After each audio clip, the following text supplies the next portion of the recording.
Victoria Pinder. Join Victoria Pinder. Victoria Pinder wants to hear from you. If you're on social media, please friend her.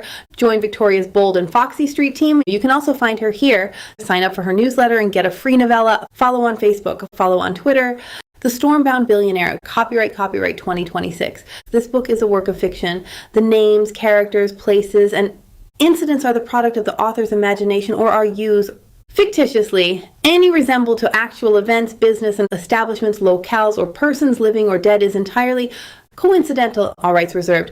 No part of this publication may be reproduced, stored in a retrieval system, or transmitted in any form or by any means, electronic, mechanical, photocopying, recording, or otherwise, without prior written permission of both the copyright owner and the publisher. The only exception is brief quotations in printed reviews. The scanning, uploading, and distribution of this book via the internet or via any other means without the permission of the publisher is illegal and punishable by law. Please purchase only authorized electronic editions and do not participate in or encourage electronic piracy of copyrighted materials.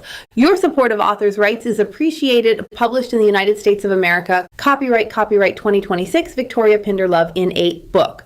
All rights reserved. The 5 Midnight Billionaires. The Stormbound Billionaire, the Lockdown Billionaire, the Demolition Billionaire, the Protocol Billionaire, the Blacklist Billionaire. Chapter 1.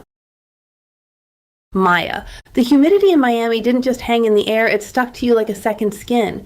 Even in the middle of a torrential downpour, the heat was suffocating, mixing with the smell of diesel and antiseptic that clung to my scrubs. I slammed the back doors of the ambulance shut, the metal latch echoing in the empty bay. My 12-hour shift was over, but the adrenaline hadn't faded. It sat heavy in my stomach, a coil of tension that refused to unwind. I wiped a strand of frizzy, damp hair from my forehead and walked toward my car. The sky above the city was a bruised shade of purple, the clouds swirling in a way that made the hairs on my arms stand up. The radio had been blasting hurricane warning since noon, a tropical cyclone upgrading fast, churning toward the coast, but I didn't have the luxury of boarding up windows. My phone buzzed against my thigh. I froze. My heart skipped a beat, then hammered a frantic rhythm against my ribs. It was 8 p.m. No one called with good news at this hour. I pulled the phone out. The screen lit up the darkness of the parking lot. Miami-Dade Memorial. Billing. My stomach twisted into a hard, cold knot. The somatic reaction was violent. Bile rose in my throat, and my hands started to shake. I stared at the screen, wishing I could dissolve into the pavement. I swiped green. This is Maya. Ms. Diaz, this is Gina from Patient Accounts. The woman's voice was as dry as air conditioning, completely detached from the life or death reality she managed. We're calling regarding Javi's dialysis schedule. I know, I said, leaning against the door of my rusted Toyota. I know the transfer didn't go through. I told you I get paid on Friday. I picked up 3 extra shifts. Ms. Diaz, the grace period expired at 5 p.m. today. The board has flagged the account for non-payment. If we don't have a deposit of $5,000 by tomorrow morning, we have to pause services. The humid air suddenly felt thin, impossible to breathe. You can't do that. He's 18. He's in the ICU. If you stop the dialysis, his kidneys will fail. You're talking about killing him. We're talking about hospital policy, Gina said, her voice sharpening. We are not a charity. You have until 9 a.m. The line went dead. I stared at the black screen, my vision blurring. 9 a.m. Javi was the only family I had left. He was the kid who made honor roll, who wanted to be an architect, who never complained, even when the machines beeped and whirred all night. He was my responsibility, and I was failing him. I gripped the door handle, my knuckles turning white. I needed $5,000. I had $300 in checking. I climbed into the car and turned the key. The engine wheezed, a horrible grinding sound. Before catching, I pulled out of the lot, tires splashing through deep puddles. I needed to call Stan at the diner. It was a long shot, a desperate, humiliating long shot. But maybe he'd give me an advance on my second job. And I drove toward the Port of Miami tunnel. The storm was picking up, the palm trees along the causeway bending nearly double in the wind. Rain lashed the windshield, turning the neon lights of the city into streaky blurs. I tapped my phone screen to dial Stan. No service? I frowned. Come on, I whispered, tapping it again. The bars remained gray. The wind howled outside, a sudden violent gust that shoved my small car toward the median. The rain intensified, hammering the roof like bullets, and then the car shuddered. The engine gave a violent cough. The dashboard lights flickered once, twice, and died. The headlights cut out, plunging me into absolute darkness on the access road. No, I whispered, panic clawing at my throat. No, no, no, not now. I turned the key. Click, click, click. Dead. And I slammed my hands against the steering wheel, a scream of pure frustration tearing from my throat. Tears pricked my eyes, hot and angry. I was stranded on a deserted service road near the port in a hurricane. My brother was dying, and I couldn't even call for help. I looked out the window. Through the sheet of rain, I saw the massive industrial floodlights of the port. The cranes of Port Miami loomed like steel dinosaurs against the dark sky. It was a fortress of commerce, a city within a city that never slept. They have power, they have landlines. I couldn't think. If I sat here, Javi died. I grabbed my heavy EMT jacket from the back seat. It was waterproof and reflective. I zipped it up to my chin, shoved my useless phone into my pocket, and opened the car door. The wind hit me like a physical blow. It was warm, wet, and violent. It nearly knocked me off my feet. I slammed the door shut and locked it, then turned toward the lights. I ran. My sneakers squelched in the mud of the embankment. The humidity was oppressive, making my clothes stick to my skin instantly. I scrambled up the slope toward the perimeter fence. I reached the chain link. It was 10 feet high and topped with razor wire. Inside the terminal was a maze of stacked metal containers. "Help!" I screamed, waving my arms at a distant security truck. "Please!" The wind swallowed my voice. The truck didn't slow down, and I walked along the fence line, desperate. Rain dripped into my eyes, stinging like salt. I needed a gate. I needed a human being. I found a section where the storm surge had washed away the sandy earth beneath the fence. It was a small gap, muddy and tight. Trespassing, and the word flashed in my mind. I was an EMT. I followed rules. I saved lives. I didn't break laws. Javi, my mind countered. 9 a.m. I dropped to my knees in the mud. My heart hammered against my ribs, a frantic rhythm that drowned out the thunder. I shimmied under the fence. The metal snagged my jacket, scratching my shoulder, but I pushed through. I stood up on the other side, trembling from the adrenaline coursing through my veins. I was inside. The wind here was louder, whistling through the canyons of stacked containers. I needed to find the main office, the glass tower I had seen from the causeway. I started running toward the center of the yard. I kept to the shadows, ducking between rows of red and blue steel boxes. I didn't want to get arrested. I just wanted a phone. I turned a corner into row G and stopped. A container door was swinging open in the wind. Clang, clang. It was eerie. These things were supposed to be sealed tight with heavy bolts. I stepped closer, seeking temporary shelter from the brutal wind. Maybe I could wait in there for a second, catch my breath, dry my phone off, and try for a signal again. I stepped inside the dark metal cavern. It was dry, at least. I pulled my phone out, my fingers numb and clumsy. Still no service. "Damn it," I whispered, my voice breaking. "You're not supposed to be here." The voice came from the shadows behind me, deep, rough, and terrifyingly close. I spun around, a gasp tearing from my throat. I dropped my phone. It clattered against the metal floor. A man stepped out from the gap between two crates. He was huge. That was my first thought. He towered over me, broad-shouldered and imposing. A flash of lightning illuminated the open door, lighting up his face. He wasn't a security guard. He was wearing a charcoal suit that looked like it cost more than my life, though it was soaked through. His dark hair was plastered to his forehead, and his eyes were dark, intense, and fixed on me with a laser-like focus. He didn't look scared of the storm. He looked annoyed by it. He looked like a man who was used to the world bending to his will. "Who are you?" I stammered, backing up until my shoulders hit the metal wall. He stepped closer, invading my personal space. He smelled of rain, expensive sandalwood, and raw power. "I asked you a question," he said, his voice a low rumble that vibrated in my chest. "This is a restricted zone. The terminal is on lockdown due to a terminal breach. Why are you hiding in my container?" Terminal breach. The source of his intensity became clear. He thought I was a thief. "I'm not hiding," I said, trying to summon my trauma bay voice, but it came out shaky. "My car died.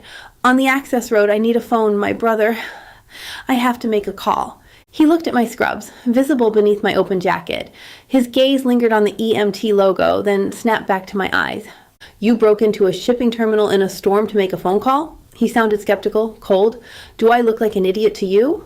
"No," I breathed. He looked like a king who was about to order an execution. "Please, it's a medical emergency. The hospital. They're going to cut him off." My voice cracked on the last word. The reality of Javi's situation crashed over me again, heavier than the storm. The man stared at me. For a second, the hard, results-first mask of his face slipped. I saw him calculate, assess. He looked at my shaking hands, my soaked hair. "You're freezing," he said. It wasn't a question, it was a statement of fact, and he reached out. I flinched, expecting him to grab me, to drag me to security. Instead, his hand landed on my shoulder. His grip was firm, warm, and surprisingly grounding. "We need to go," he said, looking past me toward the open door. "This structure isn't stable in this wind." "My phone," I said, pointing to the floor. "Leave it, it's useless out here." He grabbed my arm, his fingers wrapping around my bicep. He didn't hurt me, but his strength was absolute. He pulled me toward the door. We stepped out into the fury of the storm. The wind screamed a high-pitched wail that made my teeth ache. "Move!" he shouted over the roar. He pulled me toward the alleyway between the stacks. I stumbled, my sneakers slipping on the slick asphalt. He caught me, his arm wrapping around my waist to steady me. Then a sound louder than the thunder ripped through the air, a screech of tearing metal. I looked up. A crane overhead, swaying violently in the gale, had snapped a cable. A massive steel container was plummeting toward us. I froze. My brain registered the danger, but my body refused to move. He didn't hesitate. He didn't ask. He tackled me. He threw his body over mine, slamming me into the narrow, recessed gap of a ground-level container. He covered me completely, shielding me with his own back, pressing me into the cold steel wall. Boom! The earth shook. The falling container smashed into the pavement exactly where I had been standing. The impact rattled my bones. Debris rained down, pinging off the metal around us like bullets. I squeezed my eyes shut, burying my face in his wetsuit jacket. He was heavy, solid, encompassing. My heart was hammering so hard I thought it would burst. Silence followed the crash, a ringing, terrifying silence. "Are you hurt?" His voice was right at my ear, rough and urgent. He shifted his weight, pulling back slightly to look at me. I opened my eyes. He was inches away. Rain dripped from his jaw onto my cheek. His dark eyes were searching mine, frantic and fierce. His hands gripped my arms, checking for broken bones.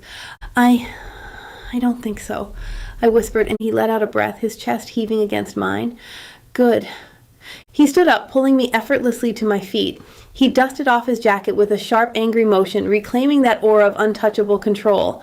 But I had felt his heart racing against mine. I had felt the tension in his muscles as he shielded me. "I'm Logan Cross," he said, his voice leaving no room for argument, "and you just became my responsibility." "I have to go," I said, glancing at the wreckage of the crane. "Javi, the hospital." "You're not going anywhere," Logan said. He took my hand. His skin was electric against mine, sending a jolt of heat straight to my stomach. "The causeway is flooded, the power is out, and you just nearly died on my property." "I need a phone," I begged, tears mixing with the rain on my face. "Please, I have until 9 a.m. He looked down at me. He saw the desperation. He saw the truth. "Come to the tower," he said, jerking his head toward the glass and steel building rising above the yard. "I have a satellite line. You can call your hospital." "Thank you," I sobbed, relief making my knees weak. "Don't thank me yet," he said, pulling me toward the tower, his grip possessive and unyielding. "Because once we get inside, you're going to tell me exactly what you saw in that container." He pulled me into the storm, his body shielding mine from the wind. I was terrified of him. I was terrified for Javi. But as I stumbled along beside Logan Cross, feeling the heat of his hand in mine, I realized something else. For the first time all night, I felt safe. Chapter 2. Logan. The earth shuddered beneath us as the deafening metallic screech of the collapsing crane tore through the humid night air, followed by a boom that rattled my teeth. Debris rained down on the steel container, shielding us, pinging like hail against a tin roof. I didn't flinch. I couldn't. Every muscle in my body was locked tight, frozen in a singular primal purpose. Cover her. I was pressed into the wet asphalt, my body curled over Maya's. She was trembling beneath me, her small hands gripping the lapels of my soaked suit jacket so hard I could feel her knuckles digging into my chest. Heat. That was the first thing that registered through the adrenaline. Despite the rain lashing at my back, despite the cold spray of the Miami storm, she was burning hot against me. Her body fit under mine perfectly, a fragile curve of softness against my hardness. My heart hammered against my ribs, a violent, frantic rhythm that had nothing to do with the falling steel and everything to do with the woman in my arms. "Are you okay?" I whispered, my voice rough, unrecognizable even to my own ears. She nodded against my chest, a small, jerky movement. "I think so." I started to shift, to lift my weight off her, but then a sound cut through the settling dust that made my blood run cold. Pop, pop, pop. Dry, rhythmic, unmistakable, and gunfire. My gut twisted, a sharp coil of rage, instantly replacing the shock. This wasn't an accident. The crane hadn't just fallen. Someone had dropped it. "Stay down," I growled, pressing her back into the shadows of the narrow alleyway between the containers. I risked a glance around the rusted edge of the stack. 50 yards away, near the twisted wreckage of the crane in Sector G, muzzle flashes lit up the darkness like strobe lights. 3 figures clad in tactical black were moving in a tight formation, retreating toward the north perimeter fence. They were firing controlled bursts back toward the main gate, suppressing my security team, my terminal, my property, and they were turning it into a war zone. I looked down at Maya. Her eyes were wide, dark pools of terror reflecting the distant flashes. She wasn't screaming, she wasn't crying. She was just staring at me, trusting me to keep her alive, and God help me, the weight of that trust hit me harder than a physical blow. I pulled my phone out. The screen was cracked from the dive I'd taken to save her, but it still lit up. I hit the speed dial for Rafe Santoro. "Rafe," I barked, "Sector G, active shooters." "I see them." Rafe's voice was calm in my ear, the icy detachment of a man who lived for high-threat escalation. "My team is pinned by the forklifts. We're flanking. Where are you?" "I'm pinned near row 404, I said, my hand instinctively moving to cup the back of Maya's head, shielding her. "I have a civilian with me." "Sit tight, Logan. We're pushing them to the north gate. Do not engage." A bullet ricocheted off the container 6 inches above my head, sending a spray of sparks raining down on us. Maya gasped, flinching violently. I reacted on pure instinct, driving her lower, curling my body around hers to make us a smaller target. The smell of her, rainwater, fear, and something sweet like vanilla filled my senses, drowning out the stench of ozone and gunpowder. "They know we're here," I said into the phone, my jaw locked so tight it ached. "I'm moving up," Rafe said. I hung up and looked at Maya. The humidity was oppressive, making my clothes stick to my skin, but the heat radiating between us was something else entirely. It was magnetic. It was dangerous. "Listen to me," I said, grabbing her chin to force her focus on me. Her skin was soft, damp, and incredibly warm against my cold fingers. "We have to move. If they're retreating to the north gate, they have to pass this row. We are in the kill box." "Okay," she breathed. Her voice was shaky, but her gaze held mine. "Okay. When I say move, you run, low and fast, to that concrete barrier." I pointed to a Jersey barrier about 20 feet away near the edge of the access road. "Do not look back. Do not stop. Do you understand?" She nodded. She was terrified, but she was tough. I could see the steel in her spine, the same determination that had driven her to break into my terminal in Category 1 Hurricane just to save her brother. Admiration, sharp and unexpected, spiked in my chest. I waited, timing the bursts of fire. Pop, pop. Pause. Pop, pop, pop. "Move!" I hauled her up and shoved her forward. She sprinted, her sneakers slipping on the slick, oil-stained asphalt, but she kept her balance. I was right on her heels, placing my broad body between her and the shooters. I would take a bullet for her. The thought wasn't a question, it was a fact, as solid and undeniable as the ground beneath my feet. A round cracked the air right past my ear, the sonic snap distinct and lethal. We slid behind the concrete barrier, huddled in the dark shadow. I pressed her back against the rough stone, my heavy breathing mixing with hers. "You okay?" I asked, my hands roaming over her arms, checking for blood. "I'm fine," she said, though she was shaking like a leaf. She grabbed my forearms, holding on to me as if I were the only solid thing in the world. "Why are they shooting at us? I didn't see anything." "They don't care what you saw," I said grimly, brushing a wet strand of hair away from her face. "They care that you're breathing." Out in the open, the firefight intensified. I peeked over the barrier. Rafe's team had arrived, armored SUVs screeching around the corner, floodlights blinding the shooters. The three figures didn't panic. They laid down a wall of suppression fire, forcing my security team to duck, and then sprinted for the fence. "They're cutting the gate!" Rafe's voice echoed over the tactical loudspeakers, and I watched, helpless rage burning in my chest, as the intruders blew the lock on the north maintenance gate. They scrambled through, disappearing into the dark access road where a getaway van was idling, its engine revving in the humid night. The van peeled out, tires screeching on the wet pavement, vanishing into the Miami darkness. Silence slammed back into the yard, heavier than before. The only sound was the distant rumble of thunder and the ragged sound of my own breathing. I stood up, offering a hand to Maya. She took it, allowing me to pull her to her feet. Her legs were wobbly. I didn't let go of her hand. I couldn't. The adrenaline was still spiking in my blood, demanding I keep tactile contact to ensure she was real, that she was safe. Rafe Santoro jogged over to us, his weapon lowered but ready. He was dressed in full tactical gear, his face a mask of professional dissatisfaction. "They're gone," Rafe said, holstering his sidearm. "We locked the yard, but they had the north gate prepped. This was planned, Logan." "I noticed," I snapped. "Casualties?" "None on our side.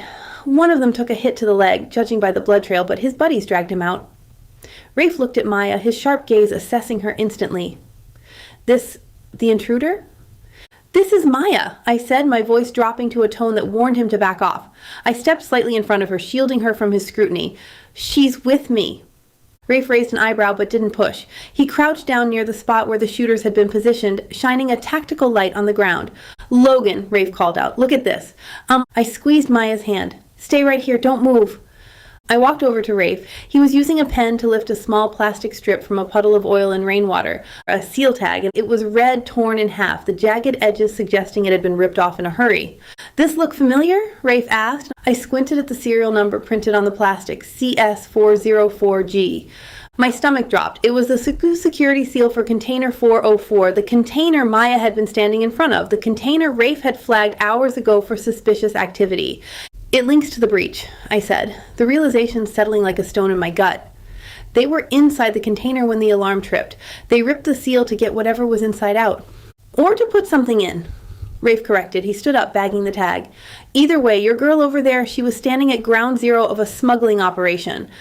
I looked back at Maya. She was hugging herself, staring at the bullet holes in the shipping container we had just been hiding behind. The flashing lights of the security vehicles illuminated her pale face. She looked small, vulnerable, and completely out of her depth. "If they saw her," Rafe said, his voice low, voicing the thought I was trying to suppress. "She's a loose end. These guys just engaged in a firefight with private security. They aren't going to hesitate to silence a witness." "She didn't see their faces," I said. "It doesn't matter. She saw the container. She saw the seal broken." Rafe looked at me, his expression grim. "She's a target now, Logan." I walked back to her. The somatic response to the danger was different this time. It wasn't the hot rush of combat, but a cold, heavy weight settling on my shoulders. Responsibility. And something else, something possessive that clawed at my chest. Maya looked up as I approached. "Is it over? Can I go to the hospital now?" Her voice broke on the word hospital. She was still thinking about her brother. Even after nearly getting shot, her first thought was for her family. My chest tightened. I wanted that loyalty. I wanted that devotion directed at me. "No," I said. "What do you mean, no?" Her voice rose, bordering on hysterical. She took a step back, her eyes flashing. "You promised! You said you'd help me with the billing if I handled the billing," I cut in, my voice calm and steady. "Your brother is safe. He's being treated. I made the call from the barrier while you were catching your breath." She blinked, stunned. You did?" "I always keep my word," I said, "but you are not going anywhere." "Why?" "Because the men who just shot at us escaped," I said, stepping into her space, using my height and breadth to shield her from the view of the bullet-riddled container. "And until I find out who they are, you are moving into protected custody." She stared at me, her mouth falling open. "Custody? Like police?" "No. Better." I gestured to the operations tower looming above us, an impregnable fortress of glass and steel. "Mine. You can't just keep me here. Watch me." I turned to Rafe. "Initiate full lockdown protocol. I want a perimeter sweep every 15 minutes. Nobody gets within a mile of this terminal without my authorization." "And on it," Rafe said. He tapped his earpiece, already barking orders to his team, and I turned back to Maya. She looked like she was about to bolt. I didn't act this time. I slid my arm around her waist, the contact firm and unyielding. Her body was stiff, resisting me, but I didn't let go. "We're going to the tower," I said. "I'm initiating immediate help logistics, secure transport, safe location, and a direct line to my operations staff." "This is kidnapping," she hissed, pushing against my chest. Her hands were small against my soaked shirt, but she fought with a fire that made my blood heat. "This is survival," I corrected. I walked her toward the tower entrance. The humidity was stifling, sweat mixing with the rain on my skin. My mind was already racing through the logistics, safe houses, encryption, threat assessment. I needed Damien Cade to check the property records for the safe house. I needed Elias Vale to make sure her brother's hospital room was secure, but mostly I needed to get her behind 3 inches of bulletproof glass, and we reached the elevator in the tower lobby. I swiped my key and the door slid shut, sealing us in. The silence was sudden and absolute. Maya slumped against the wall, sliding down until she was crouching on the floor, her head in her hands. "I just wanted to pay a bill," she whispered, her voice breaking. "I just wanted to save Javi." I crouched down in front of her. The adrenaline was fading, leaving behind a sharp, throbbing awareness of her proximity. Her damp scrubs clung to her curves. Her scent, that vanilla and rain mix, was intoxicating in the enclosed space. I reached out, brushing a damp lock of hair from her forehead. My fingers lingered on her skin. I couldn't help myself. I needed to touch her. I needed to know she was still whole. "You did save him," I said softly, and she looked up, her eyes swimming with tears. "And now?" "Now," I said, my voice a vow that rumbled deep in my chest. "I save you." She searched my face looking for a lie. She wouldn't find one. I didn't know why and I didn't know how, but this woman had crawled under my skin in the span of 20 minutes. I stood up and offered her my hand again. "Come on," I said, "let's get you dry." She hesitated, then placed her hand in mine. As her fingers curled around mine, a sense of rightness settled over me. The chaos outside didn't matter, the breach didn't matter. She was mine now, and I would burn the city down before I let anyone hurt her. Chapter 3. Maya. The elevator descended through the operations tower in silence, but the air inside was so thick I could practically taste the tension. It tasted like ozone and expensive cologne. I stood in the corner, arms wrapped tight around my waist, watching the numbers tick down. 20, 19, 18. Logan stood beside me, a dark, immovable force of nature. He hadn't touched me since he'd pulled me into the car, but his presence filled the small space, pressing against my senses. He radiated a dry, steady heat that warred with the damp chill clinging to my scrubs. Every time he shifted his weight, my skin prickled, hyper-aware of his proximity. My stomach twisted, a hard knot of anxiety that had nothing to do with the shooters and everything to do with the man who had just claimed I was his responsibility. "My car," I said, my voice sounding thin in the quiet car. "It's on the access road. I can't leave it there." He didn't look at me. He was staring at the steel doors, his jaw set in a line of granite. "It's being handled." "Handled how?" "Rafe called it in," he said, his tone dismissing the issue. "It's unsafe to leave it on federal property during a lockdown." "So, what? You're moving it?" "It's being towed to an impound lot," he said simply. My heart skipped a beat, then plummeted. "Impound? No, you can't do that. I can't afford the fees to get it out. That car is how I get to my shifts. It's how I get to the hospital." "It's a dead vehicle in a high-security zone," Logan said, finally turning to look at me. His eyes were dark, unreadable pools. "It had to be moved." "You don't understand," I snapped, panic rising in my throat like bile. "That car is my livelihood. If I lose it, I lose my jobs. If I lose my jobs..." I trailed off, biting my lip to stop the tremble. "If I lose my jobs, Javi dies." The elevator dinged. The door slid open to the ground floor lobby. It was empty, the marble floors gleaming under the emergency lights. Logan stepped out, expecting me to follow. I didn't move. "Maya," he said, holding the door with one hand. "Let's go." "Why are you doing this?" I asked, digging my heels into the plush carpet, and he paused. "Doing what?" "Paying bills, moving me, controlling everything." I stepped out, getting into his personal space because I needed him to see me, not as a problem to solve, but as a person who was terrified. "Rich men don't do favors for free, Logan. You paid $5,000 to a hospital. You're taking me to a safe house. What's the price tag?" His expression didn't change, but his eyes narrowed, sharpening into dangerous slits. "Excuse me?" "Is it sex?" I whispered, the word hanging heavy in the humid air between us. "Is that the exchange? You saved my brother, and I..." My voice failed me. The heat coming off him seemed to spike, turning the air electric, and he took a step toward me. I flinched, backing up until my shoulders hit the cool glass of the lobby wall. He didn't touch me. He just leaned in, bracing one hand on the wall beside my head, boxing me in. He smelled of rain, sandalwood, and raw masculine aggression. "Listen to me very carefully," he said, his voice a low rumble that vibrated straight through my chest. "If I wanted you in my bed, Maya, I wouldn't need to leverage your brother's kidney failure to get you there." My breath hitched. My heart hammered against my ribs, a frantic, traitorous rhythm. He was so close I could count the eyelashes framing his intense eyes. "Then what do you want?" I breathed. "I want the people shooting at my terminal to stop," he said. "And right now, you are the only loose thread I have to pull on." He pushed off the wall and turned away, his movements sharp with controlled anger. "The car is waiting," he said. "Get in." We stepped out into the night. The storm had passed, leaving behind a suffocating blanket of humidity. The air was thick and wet, steam rising from the pavement. A black SUV was idling at the curb, its windows tinted dark enough to hide the world. I hesitated. Getting into that car felt like surrendering. It felt like admitting I couldn't survive on my own. "Maya," Logan warned, holding the back door open. I looked at the dark, empty road beyond the gates. I looked at the wreckage of the crane in the distance. I climbed in, and the interior was plush leather and silence. Logan slid in beside me, closing the door on the humid night. The driver pulled away without a word. We drove through the port tunnel, emerging onto the causeway. I watched the city lights blur past, streaks of neon reflecting on the wet asphalt. We passed the exit for the access road. I pressed my face to the glass. Wait, I saw it. Down below, on the service road, a tow truck was already there, lights flashing amber in the darkness. It was hooking up my rusted Civic. "Stop!" I cried, reaching for the door handle. "That's my car!" Logan's hand clamped over my wrist, stopping me. His grip was iron hard. "We aren't stopping. They're taking it!" I watched, helpless, as the tow truck lifted the front wheels of my car off the ground. That car was my freedom. It was my ability to save Javi. And it was being dragged away into the night. "I told you," Logan said, his voice calm, maddeningly reasonable. "It's being handled." I yanked my arm away from him, retreating to the far side of the seat. Tears pricked my eyes, hot and angry. "You just stripped me of the last thing I own." "I removed a hazard," he corrected. "Where are we going?" I asked, my voice dull. "My place," he said, "a Star Island." I stiffened. Star Island, the enclave of the ultra-wealthy. Bridges, guard shacks, mansions that cost more than the hospital wing Javi was sleeping in. "No," I said, "I need to go home." He looked at me, his brow furrowing. "Your apartment isn't safe." "I need clothes," I lied. "I need my toothbrush. I need my things." I needed to feel grounded. I needed to escape the overwhelming orbit of Logan Cross for 5 minutes. I needed to check my mail because I knew, deep in my gut, that today was the deadline for Mrs. Hernandez. He sighed, a sound of pure frustration.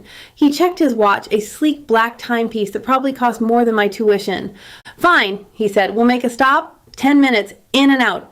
He tapped the partition. "Change of plans. Little Havana first." He gave the driver my address. I didn't ask how he knew it. I assumed men like Logan Cross knew everything before they even walked into a room. We pulled up to my building 20 minutes later. It was a stucco walk-up that had been pink once, now faded to a dirty beige. The iron bars on the windows were rusting and the front door stuck in the humidity. "I'm coming up with you," Logan said, reaching for the door handle. "No," I said quickly, panic spiking. My apartment was a disaster of unpaid bills and poverty. I didn't want him to see it. I didn't want his pity. "Please, my landlord is strict about guests, and the neighbors talk. Just wait here, please." He studied me for a long moment, his dark gaze dissecting my lie. I held my breath, my heart thumping against my ribs. 10 minutes, he warned, "or I'm coming up to get you." I scrambled out of the car before he could change his mind. The heat hit me instantly, a wet, heavy blanket. I ran up the front steps, fumbling for my keys. I got the door open and practically fell into the hallway. It smelled of fried plantains and bleach. I ran up the 2 flights of stairs, my wet sneakers squeaking on the tile. I reached my door and stopped. There was a piece of paper taped to the wood, a bright orange notice that screamed, "Final warning." My stomach dropped. I ripped it off the door, my hands shaking. "Eviction notice, lockout. Scheduled 48 hours. I leaned my forehead against the peeling paint of the door, a sob catching in my throat. I had forgotten, with Javi, with the extra shifts, with the storm. I had forgotten to pay Mrs. Hernandez. I unlocked the door and stepped inside. The apartment was stiflingly hot. I had turned the AC off days ago to save money. The air was stale, heavy with the scent of impending disaster. I walked to the kitchen table and sat down, staring at the orange paper in my hand. I was losing everything. My car was gone. My home was about to be taken away. And my brother... My phone buzzed in my pocket, and I pulled it out, expecting a text from Logan demanding to know what was taking so long. It wasn't Logan. It was a notification from the hospital portal. "Alert, scheduling hold, patient Javi Diaz." I frowned. My heart skipped a beat. Logan said he paid it. He said he handled it, and I opened the app, my fingers trembling. A red banner flashed across the top of Javi's profile. Status frozen, deposit overdue, services suspended. My blood ran cold. The room spun. He lied. The thought hit me with the force of a physical blow. He lied to get me into the car. He lied to keep me quiet. He didn't pay the bill. He just placated me. The somatic reaction was violent. Nausea rolled in my stomach, heat flushing up my neck. I felt like a fool, a naive, stupid fool who had let a pretty face and a deep voice distract her from reality. "Leverage," I whispered to the empty room. That's what he called it. I stood up, the chair scraping loudly against the tile. I grabbed my bag. I wasn't going back to that car. I wasn't going anywhere with Logan Cross. I was going to run. I moved to the window, the fire escape. It was rusted and creaky, but it led to the alley behind the bodega. I could climb down. I could take the bus to the hospital. I could figure this out myself. I always figured it out myself. I pushed the window open. The humid night air hit my face. I looked down into the alley. A black sedan was idling near the dumpsters. It wasn't the SUV Logan was in. It was older, nondescript, but the window was rolled down, and a man was pointing a long camera lens directly at my fire escape. Click! The flash blinded me for a second, a stark white burst in the darkness. My heart stopped. Rafe Santoro's voice echoed in my memory. "She's a target now, Logan. They were here. They had followed us." I slammed the window shut and locked it, backing away until I hit the opposite wall. My breath was coming in short, panicked gasps. I was trapped. A heavy pounding on my front door made me scream. "Maya!" Logan's voice boomed through the wood. "Open the door." I froze. Was he with them? Was this part of the trap? Had he delivered me here just to let them finish the job? "Maya, I know you're in there. Open up!" The doorknob rattled violently, and I looked at the eviction notice on the table. I looked at the phone with the frozen hospital account. I looked at the window where the camera had just flashed. I had no choices left. I walked to the door and unlocked it. Logan burst in, filling the small hallway with his sighs and his anger. He looked furious. His suit jacket was gone, his white shirt unbuttoned at the collar, revealing the sheen of sweat on his throat. 10 minutes, he growled. It's been 15. You lied to me, I whispered, and he stopped. His expression shifted from anger to confusion. What? I held up my phone, shoving the screen toward his face. The hospital, you didn't pay it. It's frozen. He stepped closer, squinting at the screen. That's impossible. I spoke to the CFO myself. Then why does it say this? I shouted, my voice cracking. Why did you lie? To get me to trust you? To get me into your bed? Was that the plan? He grabbed my shoulders. His grip was hard, shaking me slightly. The heat of his hands burned through my thin scrub top. Stop. Breathe. Get off me! I shoved at his chest, but it was like shoving a wall. I didn't lie, he said, his voice steady and calm. An anchor in the storm of my panic. The portal takes 24 hours to update. The hold is administrative. Javi is getting his treatment, I swear to you. I searched his eyes. They were dark, intense, and God help me sincere. But I couldn't afford to believe him. Not again. I don't believe you, I said, though my voice wavered. Then call the floor nurse, he challenged. Right now, ask if he's hooked up. I hesitated. Call, he ordered, and I picked up the phone. My hands were shaking so hard I could barely dial. I called the ICU station, like St. Jude's ICU. This is Betty. Betty, it's Maya, Javi's sister. Oh, hi, honey. How are you holding up? Is he getting his treatment?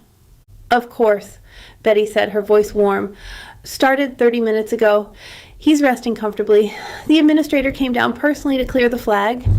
Said some VIP donor covered everything. I closed my eyes. The relief was so intense it made my knees buckle. Okay, I whispered. Thank you, Betty. I hung up. I looked at Logan. He hadn't moved. He was watching me, his jaw tight, a muscle feathering in his cheek. Well, he asked. He's getting it, I said. You told the truth. I always tell the truth, Logan said, his voice rough, even when you don't want to hear it. He looked around the shabby apartment. He took in the peeling paint, the stifling heat, the lack of furniture. His gaze landed on the orange notice on the table, and he walked over and picked it up. Eviction, he read. I snatched it from his hand, shame burning my cheeks. That's none of your business. It is now, he said. Pack a bag, Maya. We're leaving. I saw someone, I blurted out, in the alley with a camera. Logan went still. The dangerous energy I had sensed in the shipping container returned, sharper and colder. A camera! He took my picture when I opened the window, a black sedan. Logan moved to the window, staying to the side, peering through the blinds. Black sedan? He asked. Yes. Tail vehicle, he muttered. They followed us from the port. He turned back to me. Grab your things. Now we have to move. Why? Because they know where you live, he said. And if they have a photo, they're confirming the target. He grabbed my arm, pulling me toward the door. The contact sent a jolt of electricity up my spine. We're burning this location. You're not coming back here, Maya. But my stuff! I'll buy you new stuff. You can't just buy my life, I argued, though I was already grabbing my bag. I can buy your safety, he countered, and he pulled me out into the hallway, locking the door behind us. We're going to my place, he said, and this time you're not arguing. I stumbled after him down the stairs. My head was spinning. Eviction, hospital bills, smugglers, billionaires. I was drowning, and the only thing keeping me afloat was the hard, unyielding grip of Logan Cross's hand on mine. We burst out the front door. The humid night air hit me again. The black SUV was waiting. Logan shoved me into the back seat and climbed in after me. Go, he told the driver. Evasive pattern Delta. We have a tail. The car surged forward, tires screeching on the wet pavement. I looked back. The black sedan pulled out of the alley following us. My heart slammed against my ribs. You're stuck with me now, Logan said, his voice low in the darkness of the car. He reached across the seat and took my hand. His palm was calloused, hot and protective, like it or not. I looked at him. He was terrifying. He was controlling. He was everything I hated about the world of money and power. But as the sedan accelerated behind us, closing the distance, I squeezed his hand back. He was the only reason I was still alive, and God help me, I didn't want him to let go. Chapter 4. Logan. The black SUV tore through the streets of Little Havana, tires screeching as we put distance between us and the tail vehicle. Beside me, Maya was trembling. It wasn't the violent shivering of hypothermia anymore. It was the fine tremor of adrenaline crash. She was staring out the back window, her hands gripping the leather seat so hard her knuckles were white. I watched her reflection in the dark glass. Her jaw was set, her eyes wide and unblinking. She was terrified, but she wasn't breaking. My chest tightened. Mine. The thought hit me with the force of a physical blow, irrational and absolute. We hadn't kissed. We hadn't even had a civil conversation. But the moment I saw that camera flash in the alleyway, something in me had snapped into place. She was under my protection. She was in my care, and anyone who tried to touch her was going to answer to me. I pulled my phone out and dialed Rafe. "Status on the tail," I barked. "We have visual," Rafe said, his voice calm over the secure line. "Black sedan, older model, plates are stolen. They're hanging back 3 cars, but they're still on you." "Intercept," I ordered. "My team is 2 minutes out. We'll box them in at the intersection of 8th and 27th. Don't stop, Logan." "I'm not stopping." I hung up and looked at Maya. "We're going to lose them." She turned to me, her eyes flashing. "Lose them? They know where I live. They have my picture." "That apartment is burned," I said, my voice hard. "You're never going back there. You can't just decide that." I just did. I reached across the seat and took her hand. Her skin was cold, her pulse jumping under my thumb. I squeezed, a silent promise of violence against anyone who threatened her. "Listen to me," I said, my voice dropping to a low rumble. "You are safe. As long as you are with me, you are untouchable." She tried to pull away, but I held on. "You don't own me, Logan." "No," I agreed, though the possessive beast in my chest growled otherwise. "But I own the resources that are keeping you alive right now, so let me do my job." The driver took a sharp left, the SUV tilting. Behind us, tires squealed. I looked back. The black sedan had tried to follow the turn, but a massive armored truck, one of mine, had pulled into the intersection, blocking the lane. Rafe's team. The sedan slammed on its brakes, swerving to avoid a collision. 2 unmarked SUVs boxed it in from behind. Men in tactical gear poured out. "Threat neutralized," Rafe's voice crackled in my earpiece. "We have one in custody." The driver bolted. "Bring him in," I said. "I want a name." "Copy that. And Logan, you might want to detour. Police scanners just picked up a disturbance call at the apartment building." Neighbors reported the shouting. My jaw tightened. Understood. I looked at Maya. She was still watching the road behind us, her body tense. "They're gone," I said. "My team has them." She slumped back against the seat, letting out a shaky breath. "Who were they?" "We'll find out." "And then what?" she asked, her voice small. "They go to jail and I go back to..." "To what?" She looked at her hands. "I have nothing left, Logan. My car is gone. My apartment is gone. I have $5,000 of debt to you that I can't pay." "You don't owe me money," I said. "I owe you everything," she whispered, "and I hate it." The raw honesty in her voice gutted me. She didn't want a savior. She wanted her life back, but her life was gone. The moment she stepped into container 404, her old life ended. "We're going to the safe house," I said. "It's a property in Coral Gables, gated, secure. Nobody knows about it except my inner circle." And then we figure it out. We arrived at the safe house 20 minutes later. It was a sprawling Mediterranean villa hidden behind high walls and lush tropical landscaping. It didn't look like a fortress, but I knew the specs. The glass was bulletproof. The perimeter sensors were military grade. The driver pulled into the garage, and the heavy door rolled down behind us, sealing us in. I got out and opened Maya's door. She stepped out, looking around the cavernous garage with wide eyes. "This is a safe house?" she asked. "It's a secure property," I corrected. "Come on." I led her into the house. The interior was cool and quiet, smelling of lemon polish and silence. I walked her to the kitchen, a massive space with marble counters and stainless steel appliances. "Sit," I said, pointing to a bar stool. She sat. She looked exhausted, her shoulders drooping. I walked to the fridge and pulled out a bottle of water. I handed it to her, my fingers brushing hers. Again, that jolt, that heat. "I need to make a call," I said. "Stay here." I walked into the living room and dialed Damien Cade. "Damien," I said when he picked up, "I need a favor." "It's 2 a.m., Logan." Damien's voice was groggy but alert. "Who died?" "Nobody yet. I need you to pull the property records on an apartment building in Little Havana. 1402 West Flagler." "Why?" "Because I'm about to buy it." "Buying a tenement in the middle of the night?" Damien chuckled. "You branching out into slumlording?" "I'm fixing an eviction problem," I said grimly. "There's a tenant, Maya Diaz. Her landlord is threatening a lockout. I want the building bought, the eviction notice shredded, and the landlord fired by sunrise."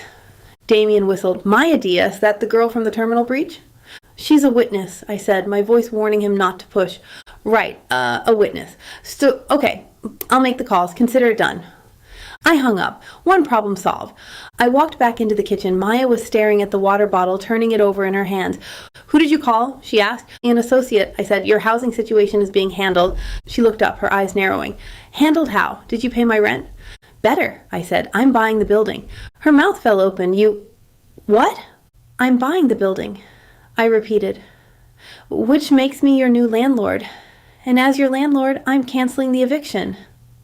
She stared at me, stunned silence stretching between us. Then she stood up, her chair scraping loudly against the floor. You are insane, she said. I'm efficient. You can't just buy a building to solve a problem. Why not? I asked, stepping closer. It works. It's too much, she said, backing away until she hit the counter. You're overwhelming me. You're taking over my life. I'm saving your life, I growled, closing the distance. I planted my hands on the counter on either side of her, trapping her. Do you have any idea how close those men were to grabbing you tonight? If my team hadn't intervened... I stopped, the thought too dark to voice. She looked up at me, her chest heaving. But why? Why do you care? Because you're mine. The words slipped out before I could stop them. Her eyes widened. The air in the kitchen suddenly felt very thin. Yours? She whispered. We haven't even... I know, I said, my voice rough. We haven't kissed, we haven't touched, but you are under my protection, you are in my house, that makes you mine to guard. She searched my face looking for the lie. She wouldn't find one. I don't belong to anyone, she said, lifting her chin. You belong to yourself, I agreed, but right now, your safety belongs to me.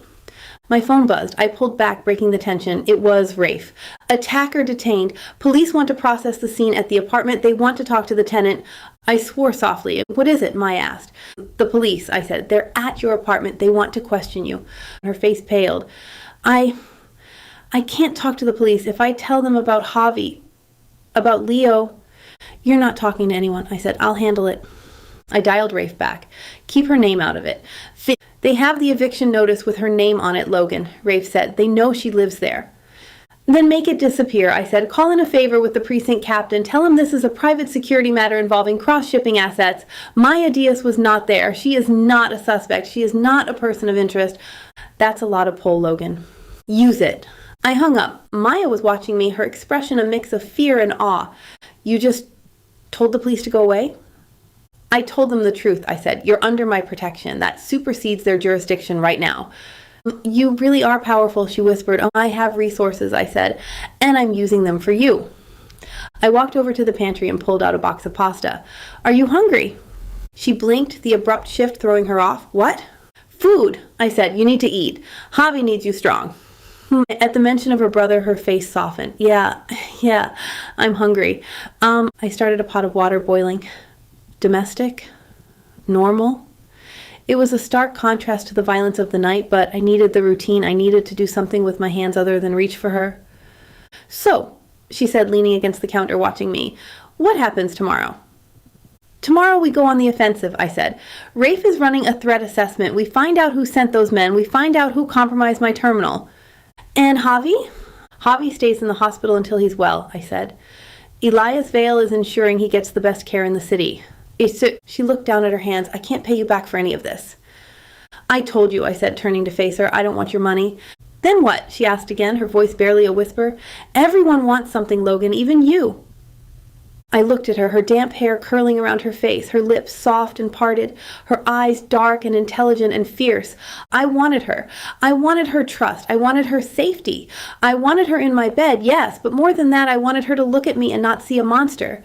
I want you to stay alive, I said. She stared at me for a long moment, then slowly she nodded. Okay, she said. I can do that. It was a start. The water boiled. I cooked. We ate in silence, the only sound the clinking of forks on china. It was intimate, it was domestic, it felt right. When we finished, I showed her to the guest bedroom. It was down the hall from mine, close enough to hear if she called out, far enough to keep me sane. Lock the door, I said. Sleep, you're safe here. She stood in the doorway, clutching the doorframe. Logan?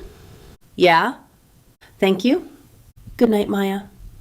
I walked to my room, stripping off my shirt as I went. I washed my face in the bathroom, staring at my reflection, and I looked tired, I looked hard, but for the first time in years, I didn't feel empty. I had a purpose, I had a fight, and I had her. She was mine, even if she didn't know it yet, even if I hadn't touched her. The universe had thrown her into my path, and I wasn't going to let her go. The phone buzzed on the counter, a text from Rafe. Threat assessment complete. It's not just smugglers, Logan, the crew that hit the terminal. They're connected to the Morales cartel. This isn't just theft, it's a war. I stared at the screen. War. Good. I was good at war. I turned off the light and went to stand by the window, looking out at the dark grounds of the safe house. Somewhere in this house, Maya was sleeping. Let them come, let the cartel come, let the storm come back. I was ready. Chapter 5. Maya. The sun was streaming through the heavy curtains, a golden light that felt alien and intrusive. I sat on the edge of the massive guest bed, staring at the closed door. I had slept for 8 hours, 8 uninterrupted hours in sheets that felt like spun silk.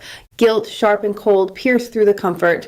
Javi was in a hospital bed hooked up to machines that kept his blood clean. Mrs. Hernandez was probably putting my things on the curb right now. And I was here, hiding in a mansion that cost more than my entire apartment building. I stood up, my bare feet sinking into the plush carpet.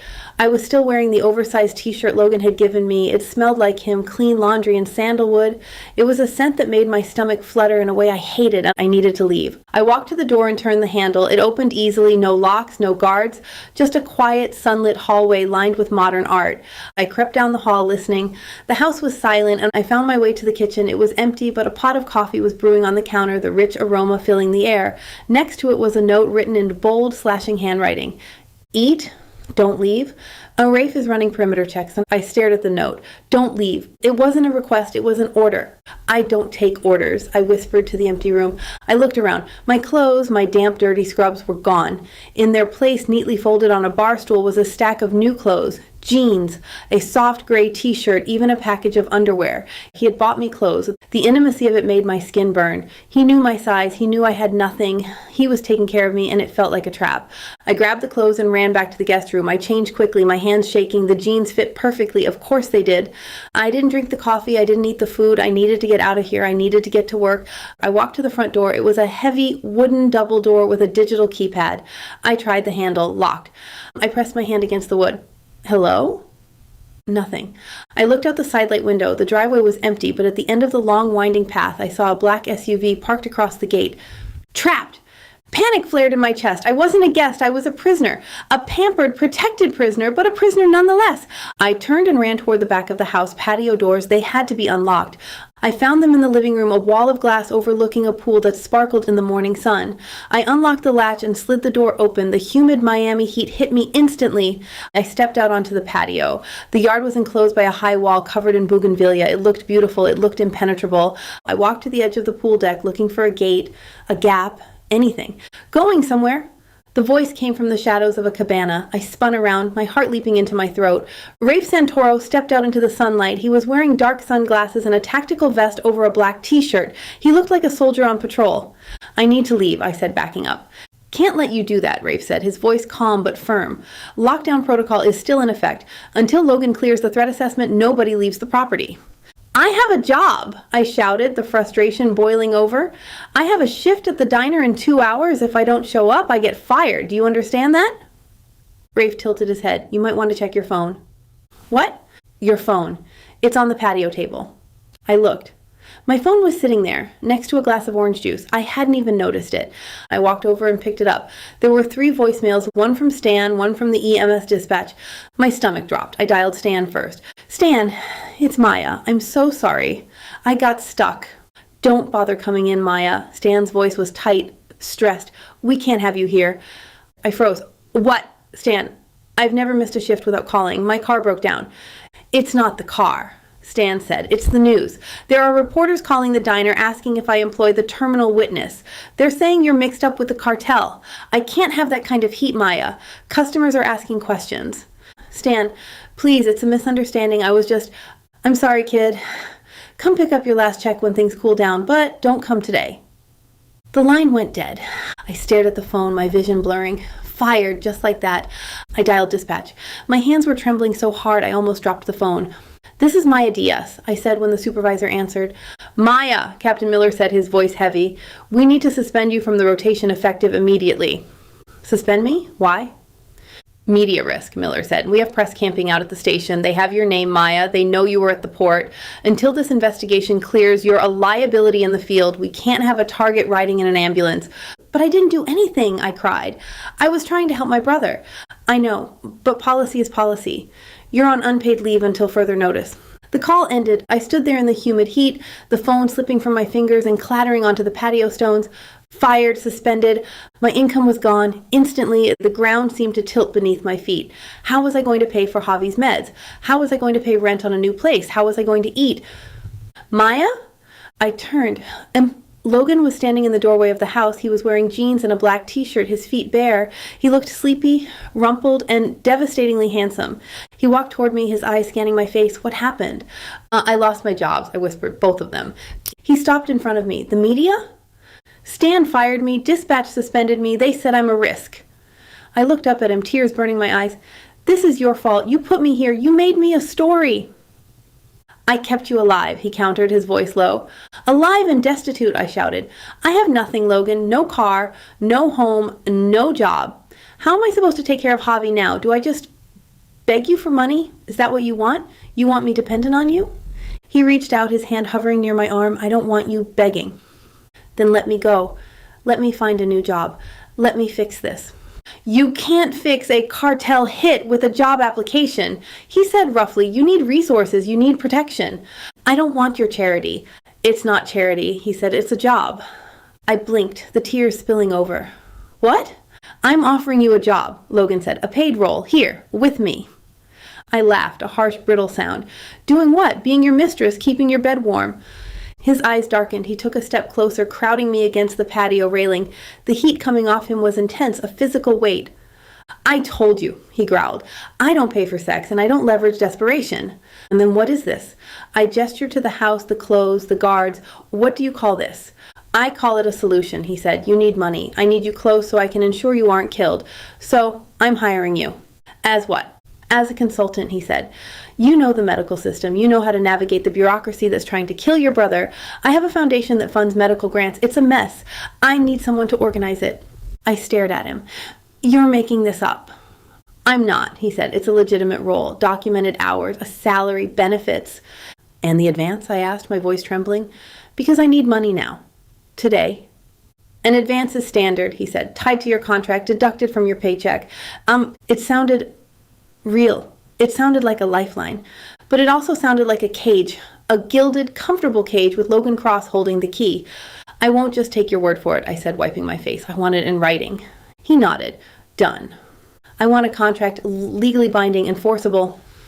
I'll have my lawyers draft it within the hour. And boundaries, I said, my heart hammering against my ribs. Strict boundaries. I am an employee, not anything else. He stepped closer. He was so close I could see the flecks of gold in his dark eyes. He reached out and tucked a strand of hair behind my ear. His fingers lingered on my jaw, his thumb brushing my bottom lip. My breath hitched. My body betrayed me, leaning into his touch, craving the contact. Boundaries, he repeated, his voice husky. No gifts outside of compensation, no touching unless necessary for security. And no sex, I whispered. No expectations. He stared at my mouth. His gaze was heavy, possessive, and hungry. No expectations. Do you agree? I agree to the terms, he said. But Maya. Yes? Don't think for a second that I don't want you. He dropped his hand and stepped back, leaving me cold and aching in the humid air. Go inside, he said. Rafe needs to brief you on the security protocols. You're staying here, Maya, not as a guest, as a resident. Controlled access, controlled transport until the threat is neutralized. I watched him walk away back into the shadows of the house. I had a job, I had safety, I had a way to save Javi, but as I touched my lip where his thumb had been, I knew I was in more danger than ever, because the cartel wanted my life. But Logan Cross, he wanted my soul, and I was terrified I might just give it to him. Chapter 6. Logan. The sun was blinding as I stepped out onto the patio, but the heat rolling off the concrete was nothing compared to the fire Maya Diaz had just lit under my skin. She had walked back into the house, her spine straight, her jaw set, clutching the promise of a contract like a shield.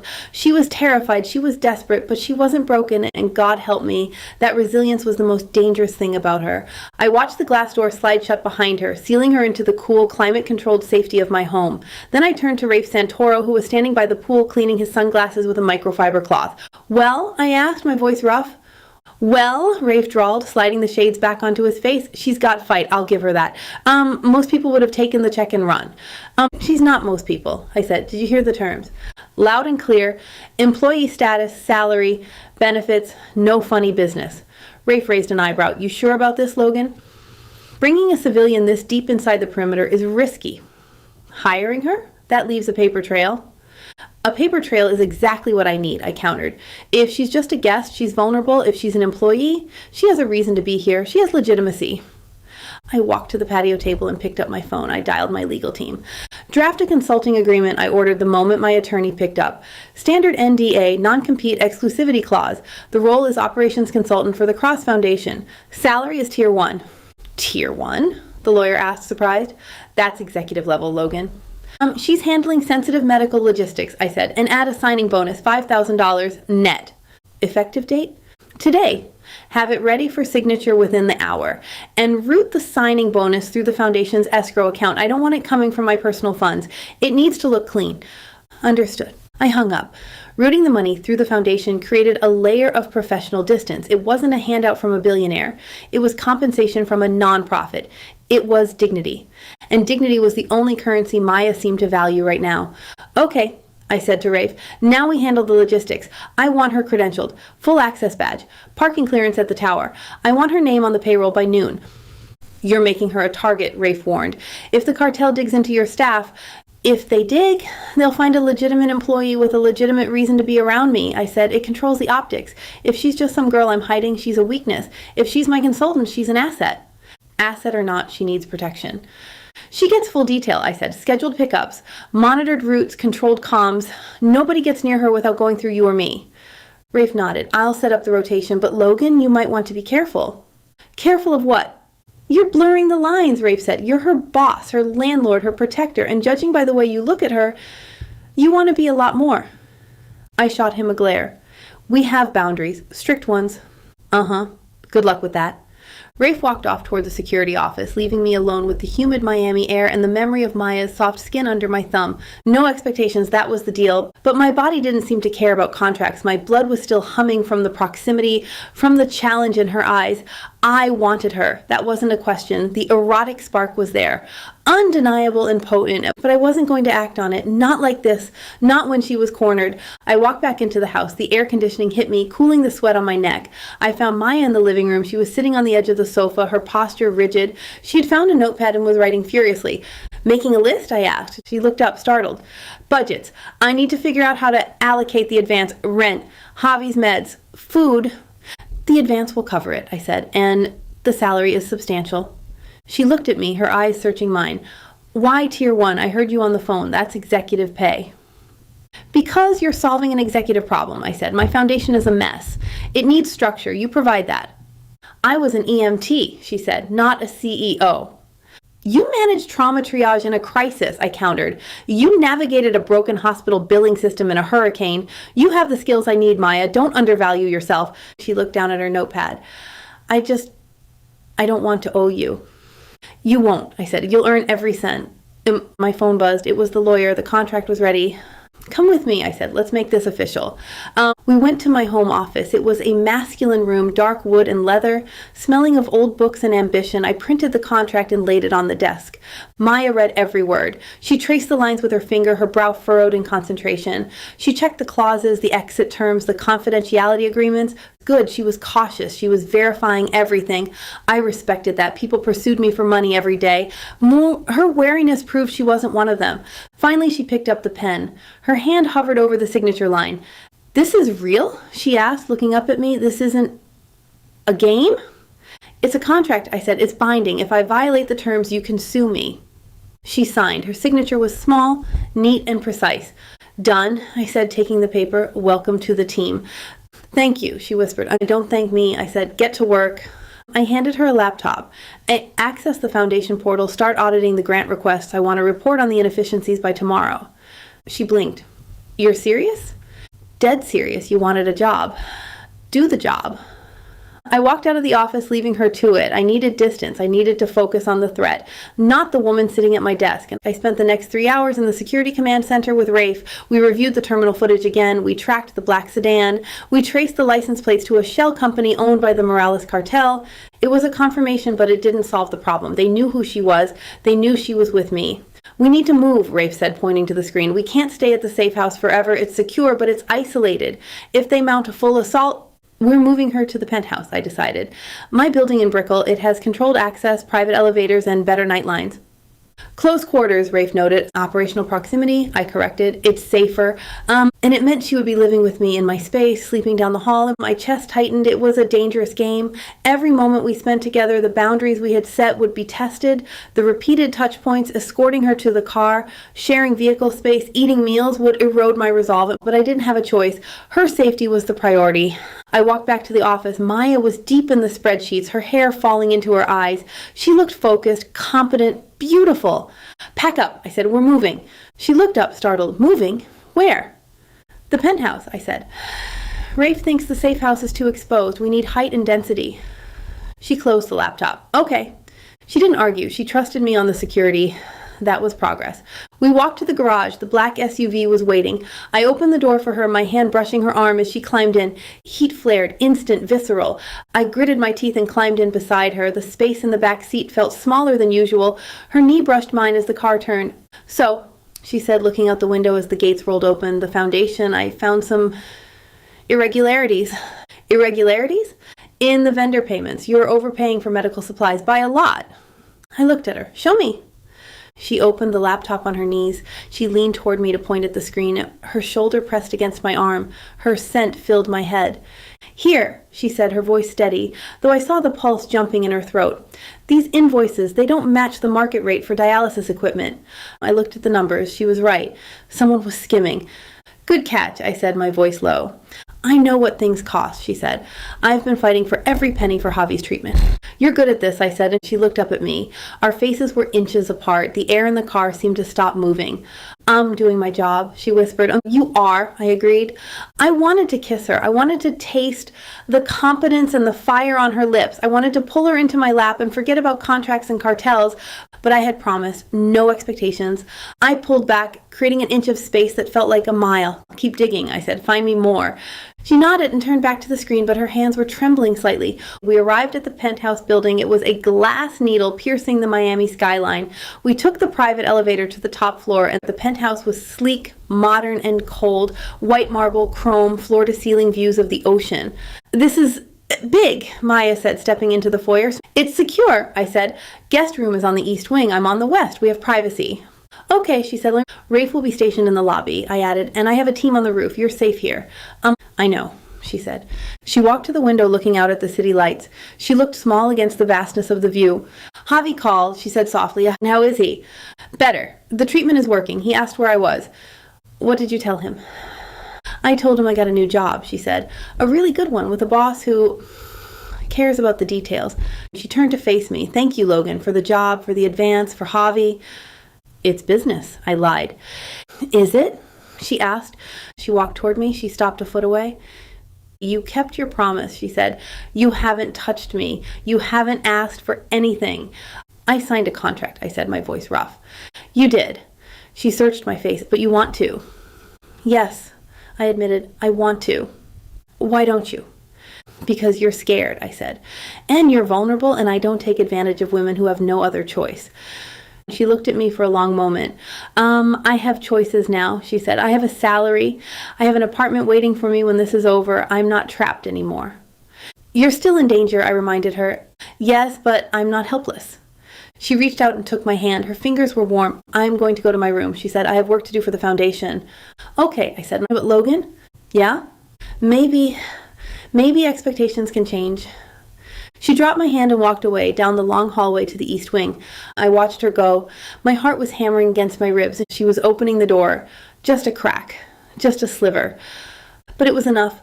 I turned to the window, looking out at the city I practically owned. I had billions in the bank. I had fleets of ships. I had power. But standing there in the quiet penthouse, I knew none of it mattered compared to the woman sleeping down the hall. She was my consultant. She was my witness. But more than that, she was the storm I had been waiting for my whole life, and I was going to ride it out with her no matter what it cost me. Chapter 7.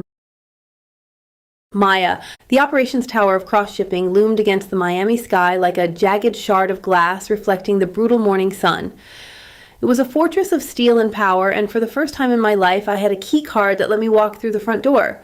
But having a key and belonging were two very different things. I smoothed the front of my new blazer, another uniform provided by Logan's efficiency, and stepped out of the black SUV. The driver, a silent man named Kevin, nodded to me. Mr. Cross is in a meeting on the 40th floor, Kevin said. He asked for you to wait in his office. I have a desk in the foundation suite, I corrected, clutching my laptop bag. On the 15th floor. That's where I'm working. Mr. Cross said the 40th floor, Kevin repeated, his tone polite but immovable, and I sighed. Of course he did. I walked into the lobby. The air conditioning hit me like a physical blow, freezing the sweat on my neck. The reception desk was a slab of white marble manned by two women who looked like they had been curated, not hired. I walked up to the first one. Hi, I'm Maya Diaz. I'm the new operations consultant for the foundation. The woman looked up. Her eyes flicked to my badge, then to my face. Her expression didn't change, but the temperature in the room seemed to drop another 10 degrees. Mr. Cross's office hasn't cleared your access to the secure elevators, she said, typing something on her screen. I have a badge, I said, holding it up. It was issued this morning. The foundation floor is restricted during the audit, she said smoothly. You'll have to wait here for an escort. Gatekeeping, pure and simple. I felt a flash of irritation. I wasn't a guest. I was an employee. I had a contract. I had a salary that made my head spin. Call Rafe Santoro, I said, my voice steady. The receptionist paused. Mr. Santoro is the head of security. I know who he is, I said. Call him. Tell him I'm being blocked at the desk. She hesitated, her perfect composure cracking for a second. Then she picked up the phone and I turned away, staring out the floor-to-ceiling windows at the shipping yard. It was a city of containers, cranes, and trucks, moving in a chaotic dance of commerce. This was Logan's world, a world of massive scale and zero mercy. And I was just a speck in it. A minute later, the elevator doors pinged open. Rafe Santoro strode out, looking like he wanted to punch someone. He was wearing a suit today, but he still moved like a soldier. He walked straight to the desk. What's the problem? Her clearance wasn't in the system, sir, the receptionist said, her voice tight. Rafe didn't even look at her. He swiped his own card at the turnstile and jerked his head at me. Come on, Maya. I followed him through the gate, feeling the receptionist's glare burning into my back. They're just doing their job, Rafe said as the elevator doors closed. Logan has the building on high alert. They were blocking me because I don't look like I belong here, I said, and they're right. Rafe looked at me. You belong where Logan puts you, and right now, that's upstairs. I'm supposed to be working, I argued, auditing the grants, fixing the mess. You can work from the penthouse office, Rafe said. It's safer. It's a cage, I muttered. The elevator stopped on the 40th floor. The doors opened directly into a reception area that made the lobby look like a closet. It was sleek, modern, and intimidating. And through the glass walls of the conference room, I saw him, Logan. He was standing at the head of a massive table surrounded by men in suits. He was leaning forward, his hands braced on the wood, dominating the room with sheer force of will. He looked powerful. He looked dangerous. He looked up and saw me. His expression didn't change, but his eyes locked onto mine. A jolt of electricity shot through me, hot and visceral. Even through the glass, even across the distance, I felt the weight of his attention. It was heavy, possessive. He said something to the room, then straightened up and walked out. You're here, he said, stopping in front of me. I tried to go to my desk, I said. Your receptionist tried to stop me. Security protocols, he said, dismissing it. Rafe handled it? Rafe escorted me, I corrected, like a child. Logan's eyes narrowed. Like a high-value asset. I am an employee, Logan, not an asset. You're both, he said. Come on, I cleared my schedule for lunch. I have work to do, I protested. The audit can wait an hour. We're going down to the yard. I blinked. The yard? Why? Because you're analyzing logistics, he said. You can't fix what you haven't seen. I want you to see the operation. He took my elbow, his touch sending a shiver up my arm. And I want the crew to see you with me. So I'm a prop now? No, he said, his voice low. You're under my protection, and I want everyone to know it. We took the elevator down to the yard level. The heat hit us the moment we stepped outside. It was a humid, suffocating blanket. Logan walked me through the rows of containers. He explained the tracking system, the crane schedules, the security checkpoints. He was brilliant. I hated to admit it. But listening to him talk about logistics was compelling. He saw the world in patterns and flows, but I saw the danger. Every shadow looked like a gunman. Every worker looked like a threat. We were walking past a loading dock when a shout went up. Man down! Man down! I spun around. 50 yards away, a forklift had backed into a stack of pallets. A worker was on the ground, clutching his leg. Blood was pooling on the concrete. My training kicked in instantly. The fear vanished, replaced by the cool, sharp focus of triage. I ran. Maya! Logan shouted, but I ignored him. I reached the worker. He was young, maybe 20. His leg was pinned under a heavy wooden pallet. The bone was visible, arterial bleed. Get it off him, I yelled at the other workers who were standing around frozen. Lift it, now! They scrambled to obey. I pulled my belt off, looping it around his thigh above the wound. Tourniquet, tight. Call 911, I ordered, pressing my weight onto the wound. Tell them we have a compound fracture with arterial bleeding. We need a bus now. "I've got it," Logan said. He was beside me, his phone to his ear. He wasn't panicking. He was watching me, his eyes wide. "Keep pressure," I told the worker, grabbing his hand and forcing it onto the belt. "Look at me. What's your name?" "Carlos," he gasped, his face gray. "Okay, Carlos, you're going to be fine. The ambulance is coming." I worked on autopilot, assessing shock, checking vitals, stabilizing the limb. By the time the paramedics arrived, a crew I knew from my rotation, I had him prepped for transport. "Maya?" the lead paramedic asked, blinking at me. "What are you doing here? I thought you were suspended." "I am," I said, wiping blood from my hands onto my blazer. "Just helping out." They loaded Carlos onto the stretcher. I stood up, my legs shaking as the adrenaline crashed. Logan was there. He handed me a clean handkerchief. "You're amazing," he said softly. I looked at him. He wasn't looking at me like a liability anymore. He was looking at me with something close to awe. "I did my job," I said, wiping my hands. "You saved his leg," Logan said. "Maybe his life." He reached out, his hand hovering near my waist. "Let's get you cleaned up."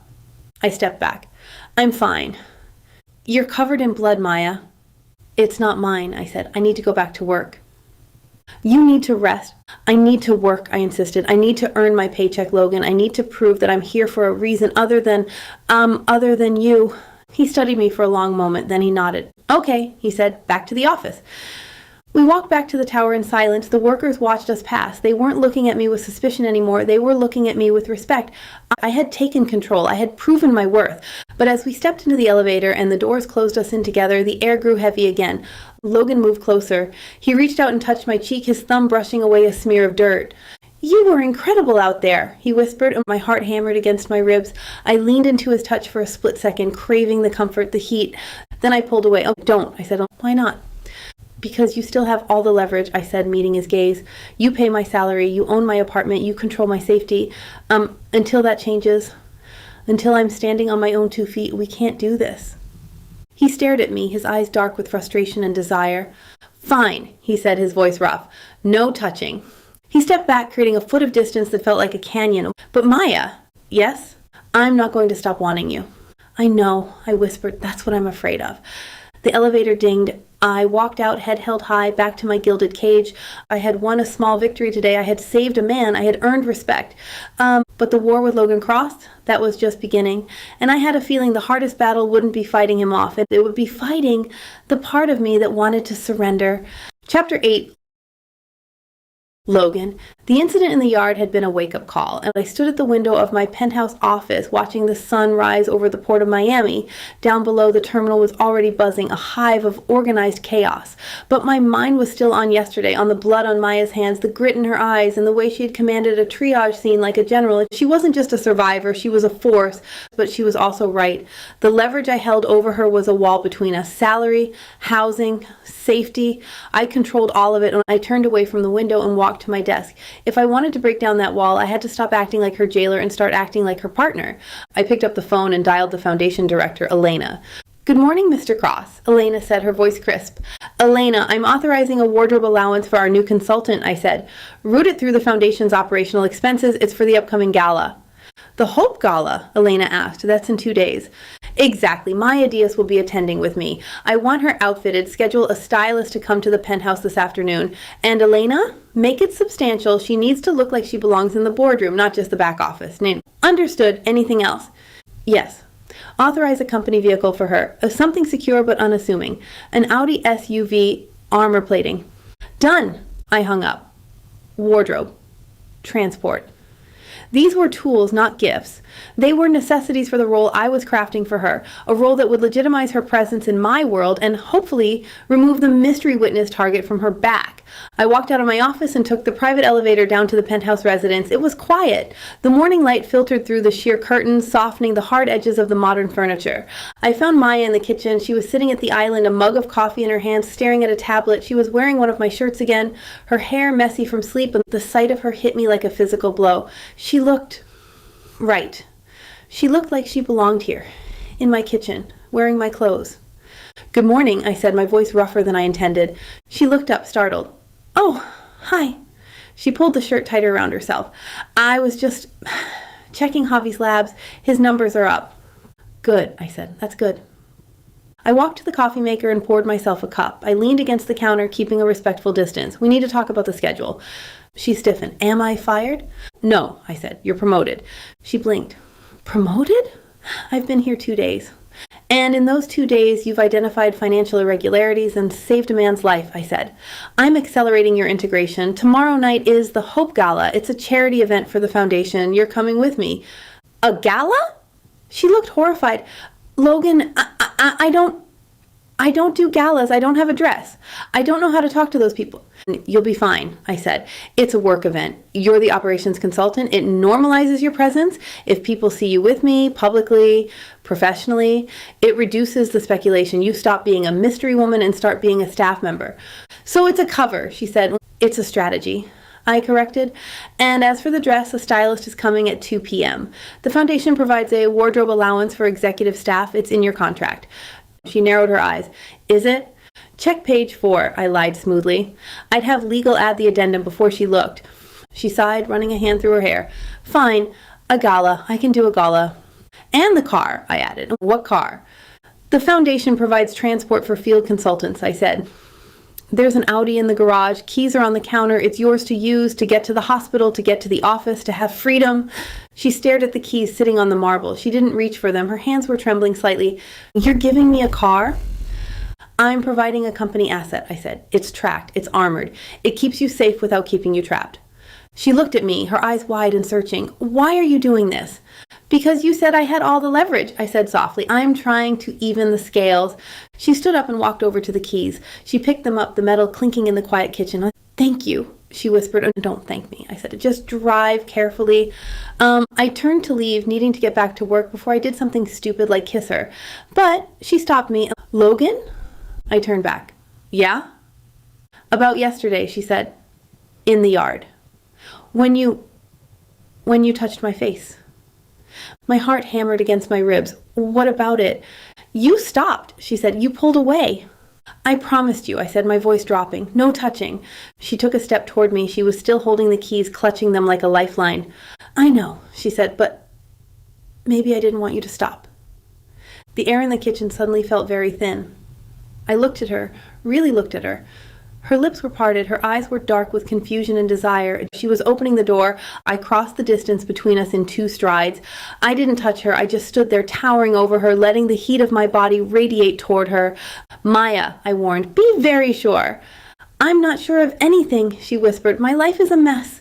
I'm living in a stranger's house. I'm being hunted by a cartel. But when you look at me... She trailed off, her breath hitching. When I look at you, I finished, I see the only thing that matters. I reached out. I didn't grab her. I just traced the line of her jaw with my thumb, a feather-light touch that sent a shudder through her. You're not a stranger, I said. Not anymore. She leaned into my hand, closing her eyes. It was a surrender, a small one but significant. I have to go to work, I said, my voice rough. The stylist will be here at 2. She nodded, opening her eyes. Okay. I pulled away, the loss of contact, a physical ache. And Maya. Yes? Move your things to the master suite guest room, I said. It's on the safe floor. Better security. Direct access to the panic room. Her eyes widened. The master suite? It has a separate entrance, I assured her. Privacy, but close enough that I can hear you if you scream. She stared at me for a long moment, then a small, tentative smile touched her lips.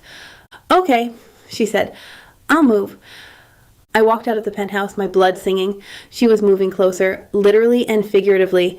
I spent the rest of the day in a blur of meetings, but my mind was constantly drifting back to the penthouse, to Maya. At 6 p.m., I returned home. The stylist was gone. The apartment was quiet. I walked to the master suite.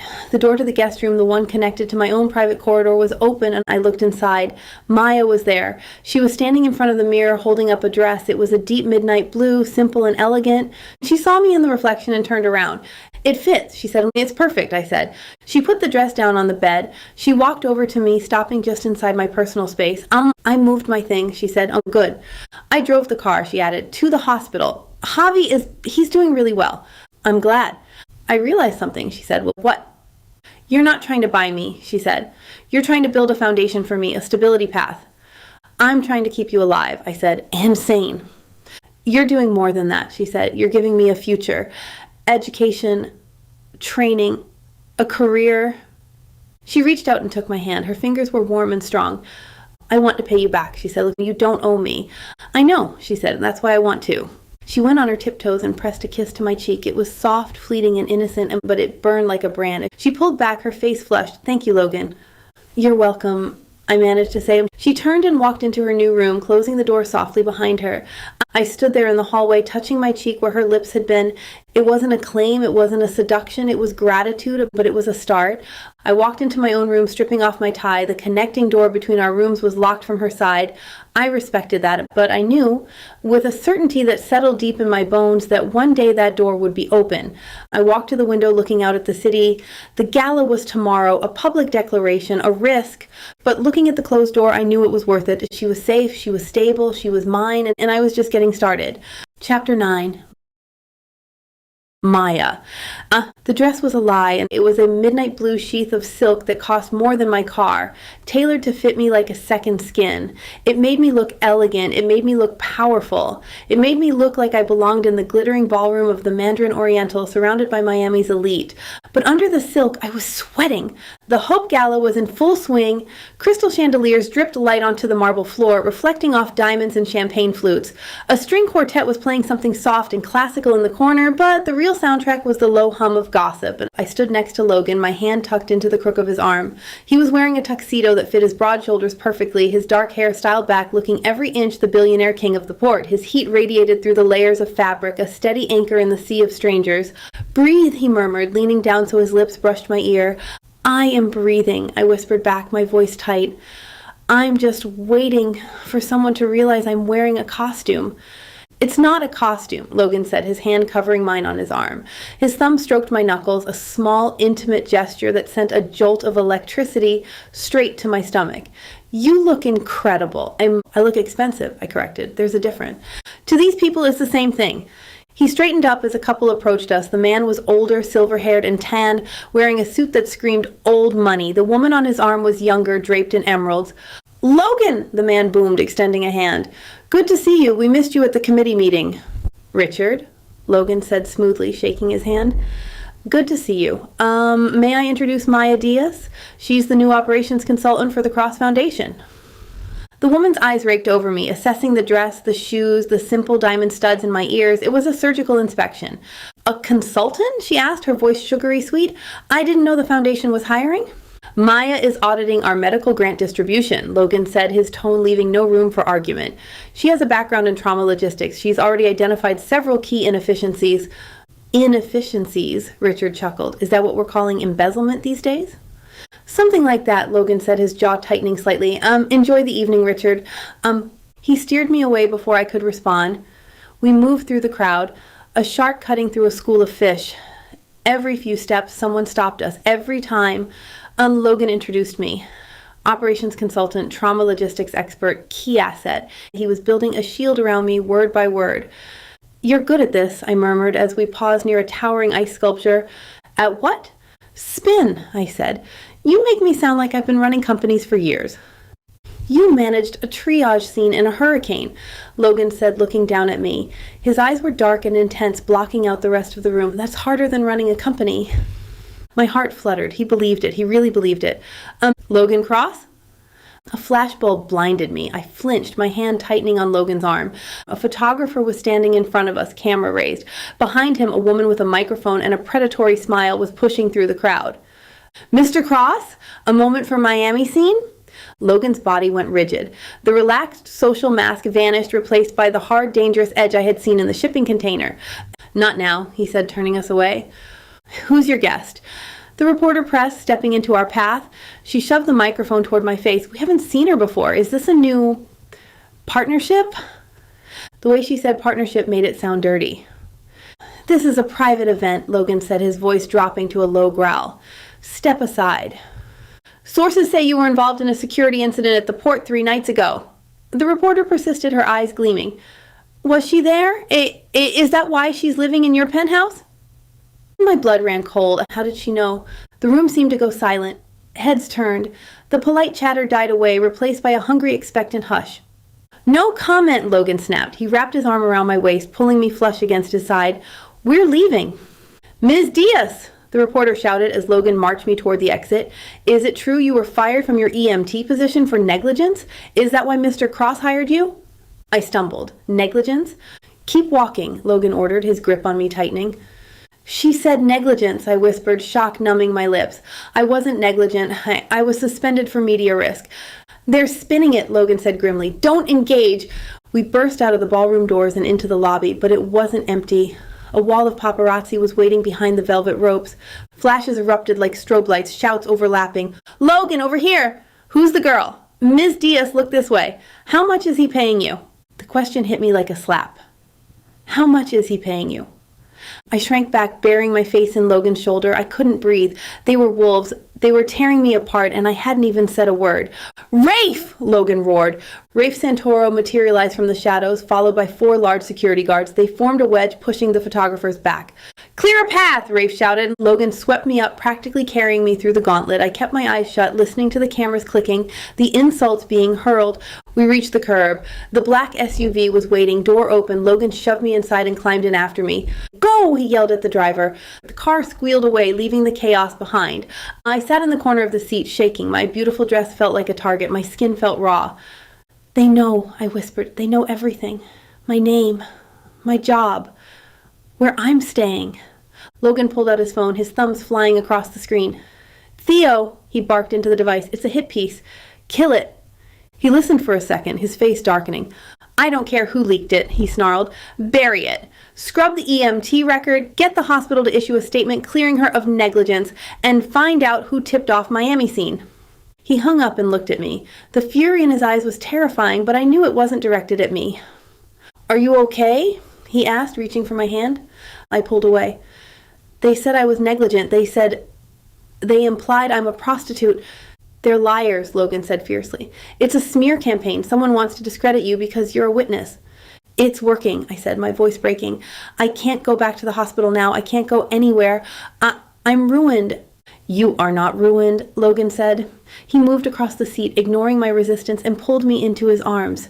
You are under my protection, and I am going to fix this. He held me while I cried, his hand stroking my hair. He smelled of anger and power and safety. We didn't go back to the penthouse. Where are we going? I asked as the SUV turned onto the highway heading south. Courthouse, Logan said. We need to file an affidavit. Now? At night? I have a contact, Logan said. We need to get your statement on record before the media spins this any further. We need to control the narrative. We pulled up to the back entrance of the Miami-Dade County Courthouse an hour later. It was dark and deserted. Rafe met us at the door. Clear inside. Lena is waiting in intake. We walked through the metal detectors and down a long, echoing hallway. The fluorescent lights hummed overhead. We entered a small office marked Victim Services. A woman was sitting behind a desk, surrounded by stacks of files. She looked tired but sharp, with curly hair pulled back in a messy bun. Logan, she said, standing up, you certainly know how to make an entrance. Lena, Logan said, thanks for meeting us. Lena Hart looked at me. Her gaze was kind but assessing. You must be Maya. Hi, I whispered. I saw the news alerts. Lena said, gesturing to a chair. They're moving fast. We need to move faster. She pulled out a file. This is a preliminary witness statement. We're going to document everything you saw at the terminal, the container, the seal, the men. Once it's filed, you're a protected witness in an active federal investigation. It makes the smear campaign look like obstruction of justice. Will it stop them? I asked. It will make them think twice, Lena said, and it gives Logan legal standing to keep you in protective custody. I sat down. Logan stood behind my chair, his hand resting on the back, a solid wall of support. Tell me what you saw, Maya, Lena said, picking up a pen. Start from the beginning. I took a deep breath and I talked. I told her about the car breaking down, about Javi's call, about climbing the fence, about the container. It was open, I said, my voice gaining strength. Container 404, I looked inside. It wasn't empty. Lena wrote furiously, what did you see? I closed my eyes, remembering the flash of lightning, the glimpse of the interior. Blankets, I said, piles of them, and water bottles, empty ones. It looked like someone had been living in there. Logan stiffened behind me. Living? Human trafficking, Lena said quietly, writing it down. That fits the profile for the Morales cartel. My stomach turned over. Trafficking. People. And the seal? Lena asked. It was broken, I said. Red plastic, torn on the ground. Did you see the men? 3 of them, I said. Tactical gear. Masks. They were shooting at us. Did they say anything? No, they moved like soldiers. Lena finished writing and pushed the paper toward me. Sign here. I signed. My hand was shaking, but the signature was clear. Done, Lena said, stamping the document. I'll file this under seal tonight. You're officially a witness. She looked at Logan. Get her out of here. The press will be swarming the courthouse by morning. We're gone, Logan said. He took my hand and led me out. As we walked back to the car, the weight of what I had just done settled on me, and I had just declared war on a cartel.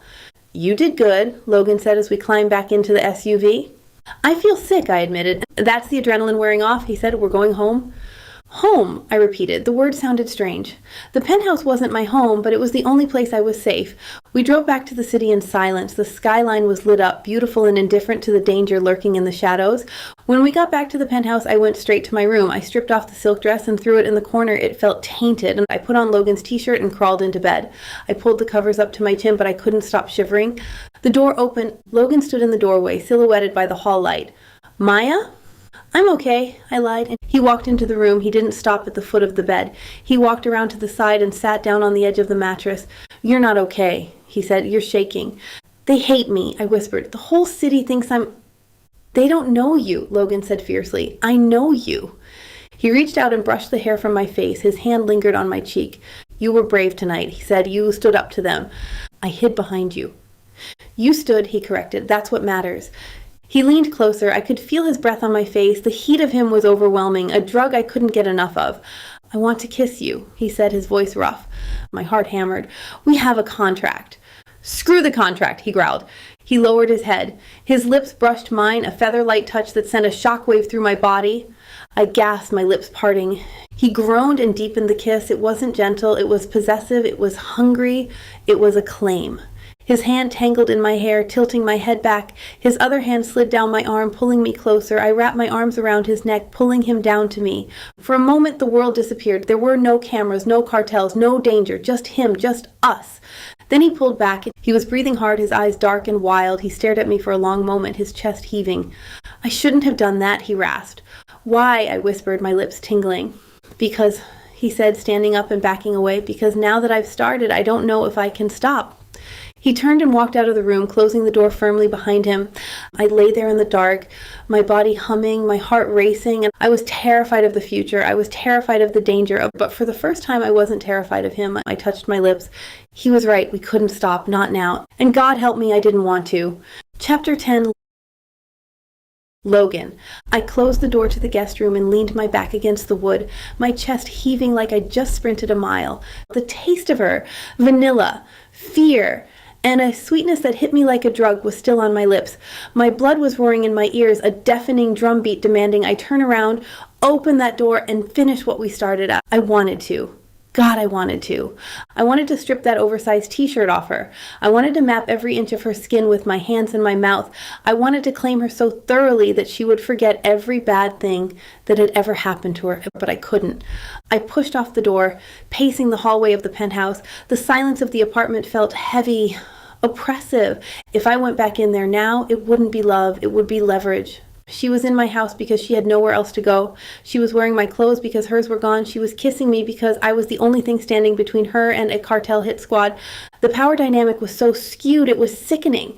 And I refused to be another man who took advantage of my ideas. I walked into my office and poured 3 fingers of scotch. My hands were shaking, not from fear, but from the sheer brute force of the restraint it took to stay away from her. No expectations, I whispered to the empty room, reminding myself of the promise I made. I downed the scotch in one burn, and if I wanted her, and I did, more than I wanted my next breath, I had to level the playing field. I had to give her the power to say no. I sat down at my desk. I didn't sleep. I pulled up legal templates. I pulled up the foundation's trust structures. I worked through the night, drafting clauses, calculating sums, and building a fortress of financial armor around the woman sleeping down the hall. By the time the sun bled through the floor-to-ceiling windows, I had a plan. I heard footsteps in the kitchen around 7 a.m. I waited 10 minutes, giving her space, letting the coffee brew, letting the reality of the morning settle in. Then I walked out. Maya was standing by the island, clutching a mug of coffee like a lifeline. She looked up when I entered. Her eyes were wide, wary. Her lips were slightly swollen. The memory of the kiss hung in the air between us, thick and electric. Morning, I said, my voice rougher than I intended. Morning, she whispered. She shifted her weight, looking everywhere but at me. About last night. We don't need to talk about it, I said, walking to the coffee pot. I kept my distance and staying on the other side of the island. We were running on adrenaline. It happens. She flinched, her expression tightening. Right. Adrenaline. I hated the hurt in her eyes, but I needed her to think I was pulling back. If she thought I was rejecting her, she wouldn't feel obligated to please me. Grab your coffee, I said, turning to face her. Come to the living room. We have business to discuss. Business? Your future, I said. I led her to the living room. Rafe was already there, standing by the window, his face grim. He nodded to me, sensing the tension, but stayed silent. Sit down, Maya, I said gently. She sat on the edge of the white sofa, her knees pressed together, her hands clasped in her lap. She looked like a ghost in the reflection of the window, beautiful, fragile, and terrified. I picked up the folder I had spent the night preparing. I handed it to her. What is this? She asked. It's your stability plan, I said. We talked about a job, about a salary, but that's not enough. Not for what you're risking, and not for what you need. She opened the folder. Inside was a contract, much thicker than the consulting agreement she had signed before. Read it, I said. Her eyes scanned the pages, her brow furrowing. Education grant, full tuition coverage for nursing school, healthcare stipend, housing allowance. Why I'm a good EMT. She looked up at me, her eyes wide. It's a comprehensive employment package, I said, leaning against my desk, keeping my arms crossed to stop myself from reaching for her. The foundation isn't just hiring you as a consultant. We're sponsoring your education. Nurses make more in the future and are in less danger every day. We're covering Javi's medical bills directly through our insurance pool, not as a charity case, and we're setting up a housing trust in your name. Trust. So you never have to worry about an eviction notice again, I said. Even if you leave me, even if you quit, the trust is yours. She stared at the paper, her hands trembling. Why? Because you need stability, I said, pushing off the desk and sitting on the coffee table in front of her. I needed her to understand this. You need to know that no matter what happens with the cartel, no matter what happens with us, you and your brother are safe, financially safe. This is too much, she whispered. I can't accept this. It's already done, I said. I signed it. All it needs is your signature to be legally binding. But what do you want? She asked, the old fear creeping back into her voice. She looked at me, searching for the trap. This kind of money, it always comes with strings. Is this for last night? The question hit me like a slap. No, I said firmly. Look at section 4. She turned the page, her finger tracing the text. Clause 4.1, no expectations of personal relationship, no requirements for cohabitation beyond security necessity, no repayment schedule. I had the lawyers write it in, I said. In forcible terms, if I try to use this to coerce you, the contract is void and you keep the money. She looked up, tears welling in her eyes. The suspicion was cracking, revealing the raw hope underneath. You really mean it? I mean every word, I said. I want you safe, Maya. That's all I want. I want you free, I thought, so that when you kiss me next time, it's a choice. And she picked up the pen from the folder. She didn't hesitate this time. She signed her name with a flourish. Thank you, she said, her voice thick with emotion. Don't thank me, I said, taking the folder back and locking it in my mental vault alongside my self-control. Just stay alive to use it. I stood up to take the folder to my safe, feeling a weight lift off my chest. The leverage was gone. We were closer to equals now. My phone buzzed on the desk. It was Elias Vale. I answered immediately. Elias, is everything okay with the boy? Javi is fine, Elias said, his voice calm and precise.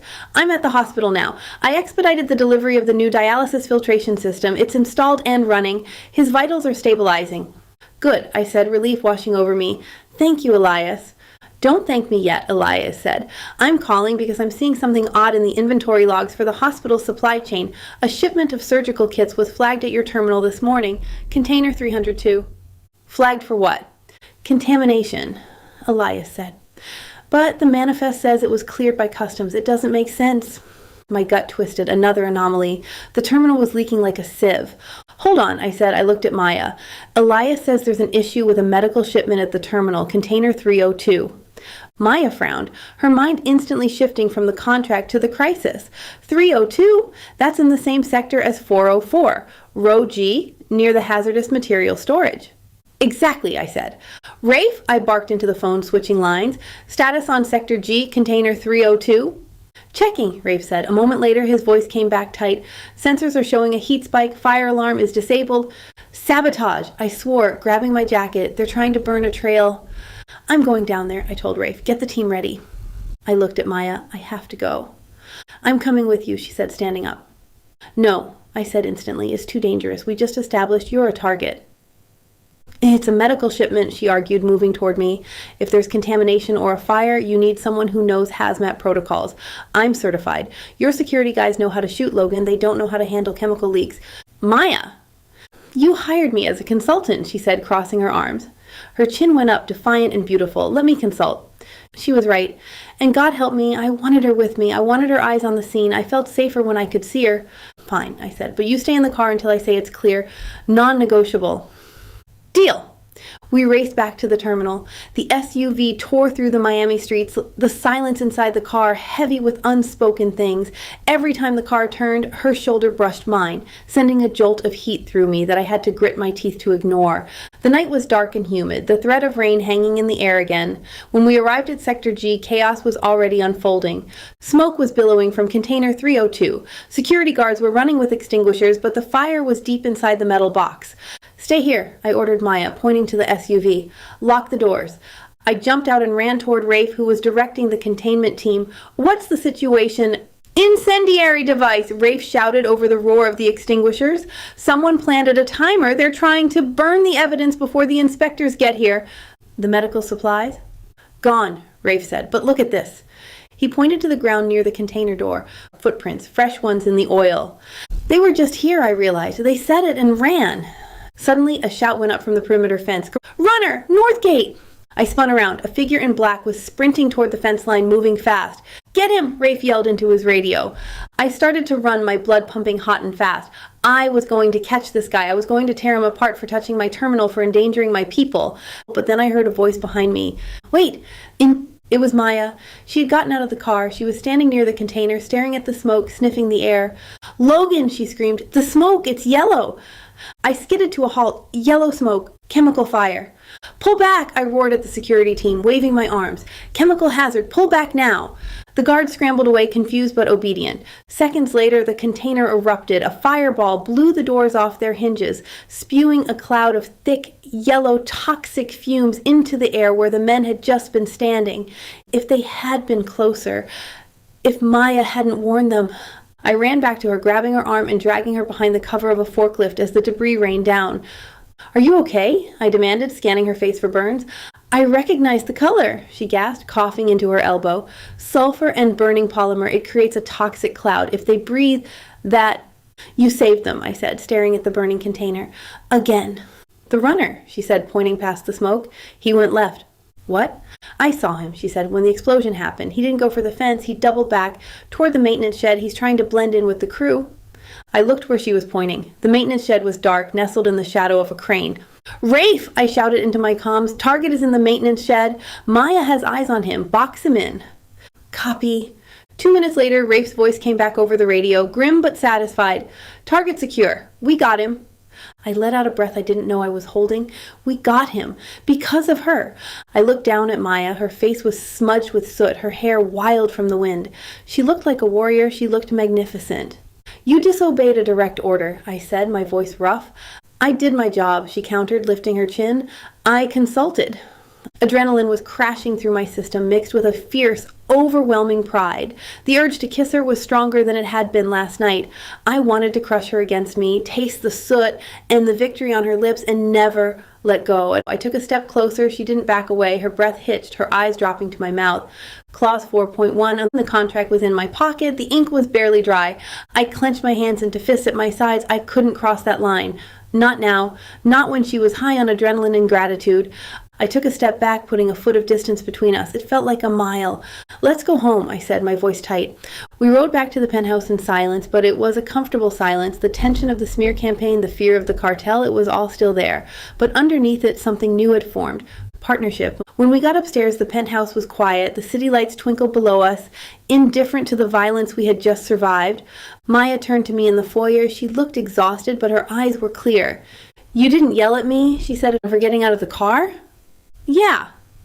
I should have, I admitted. It was reckless, but you were right. And you saved my men. She stepped closer, and you didn't touch me. I signed a contract, I reminded her. You did. She looked at my hands, still clenched at my sides. But you wanted to. Yes, I said, the truth slipping out before I could stop it. My voice dropped to a low rumble. I always want to. Why don't you? Because you're vulnerable, I said, and I'm your boss and your landlord and your protector. The power dynamic is off, Maya. I won't exploit that. I won't be that man. She stared at me for a long moment, searching my face. Then she reached out and took my hand. Her fingers were cool, but her palm was warm. Maybe I don't feel exploited, she whispered. Maybe I feel safe.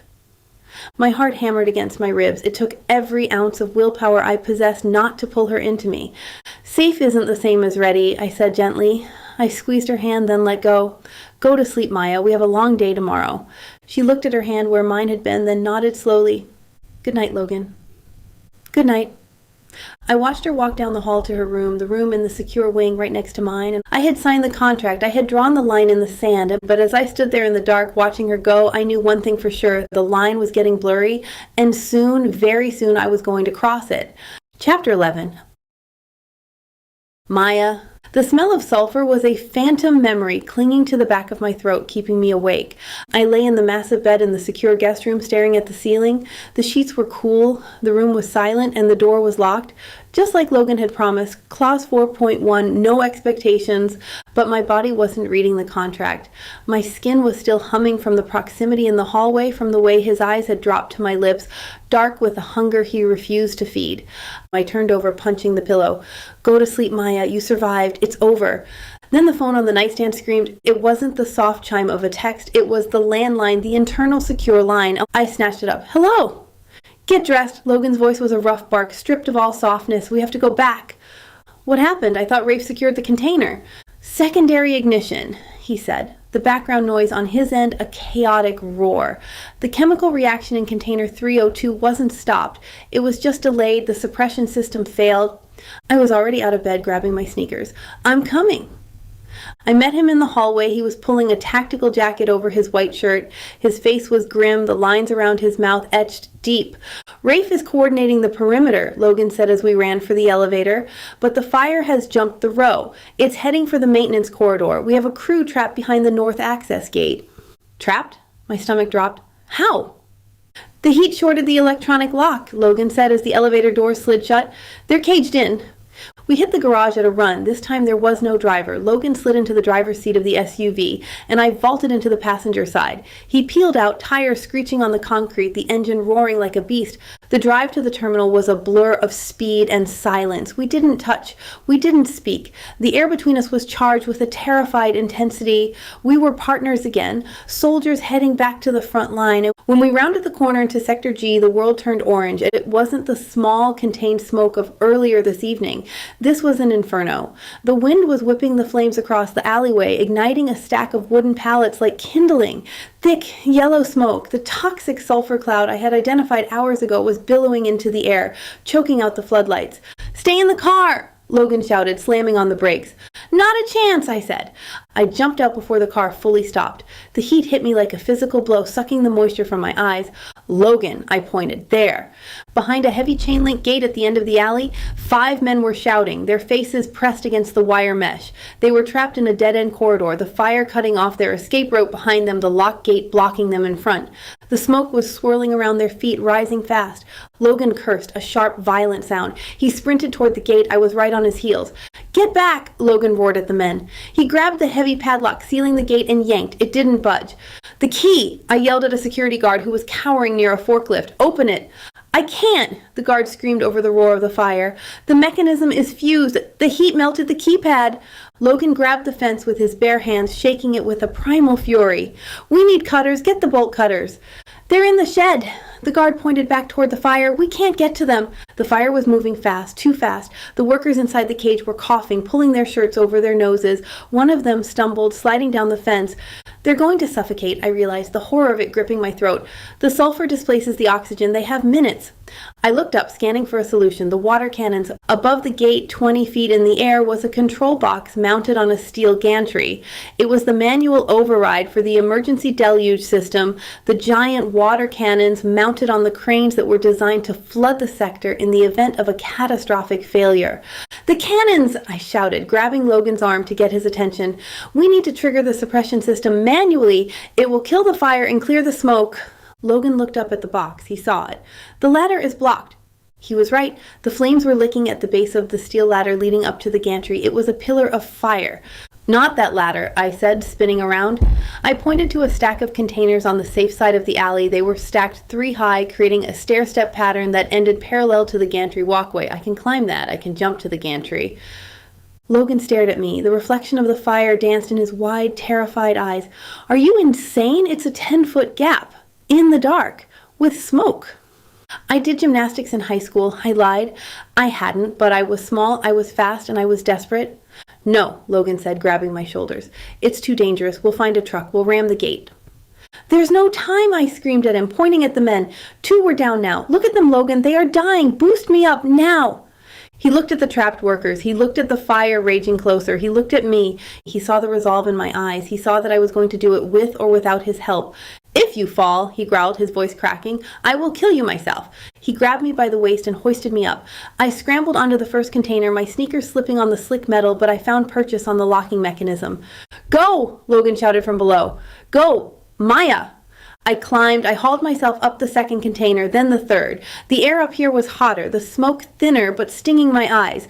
I stood on the edge of the top container. The gantry was 10 feet away. A steel walkway suspended in the air, glowing orange from the reflection of the flames below. I took a deep breath. I didn't think about the drop. I didn't think about the fire. I thought about Javi. I thought about the men down there who had families waiting for them. I ran. I pushed off the edge of the container with everything I had. For a second, I was flying, weightless. Then my chest slammed into the metal railing of the gantry. The air was knocked out of me with a brutal whoosh. I gasped, my legs dangling over the fire below, my fingers clawing at the grating. I slipped, my grip failing on the hot metal. Maya! Logan's scream from below was a sound of pure terror. I gritted my teeth and kicked, hooking my leg over the bottom rail. I pulled.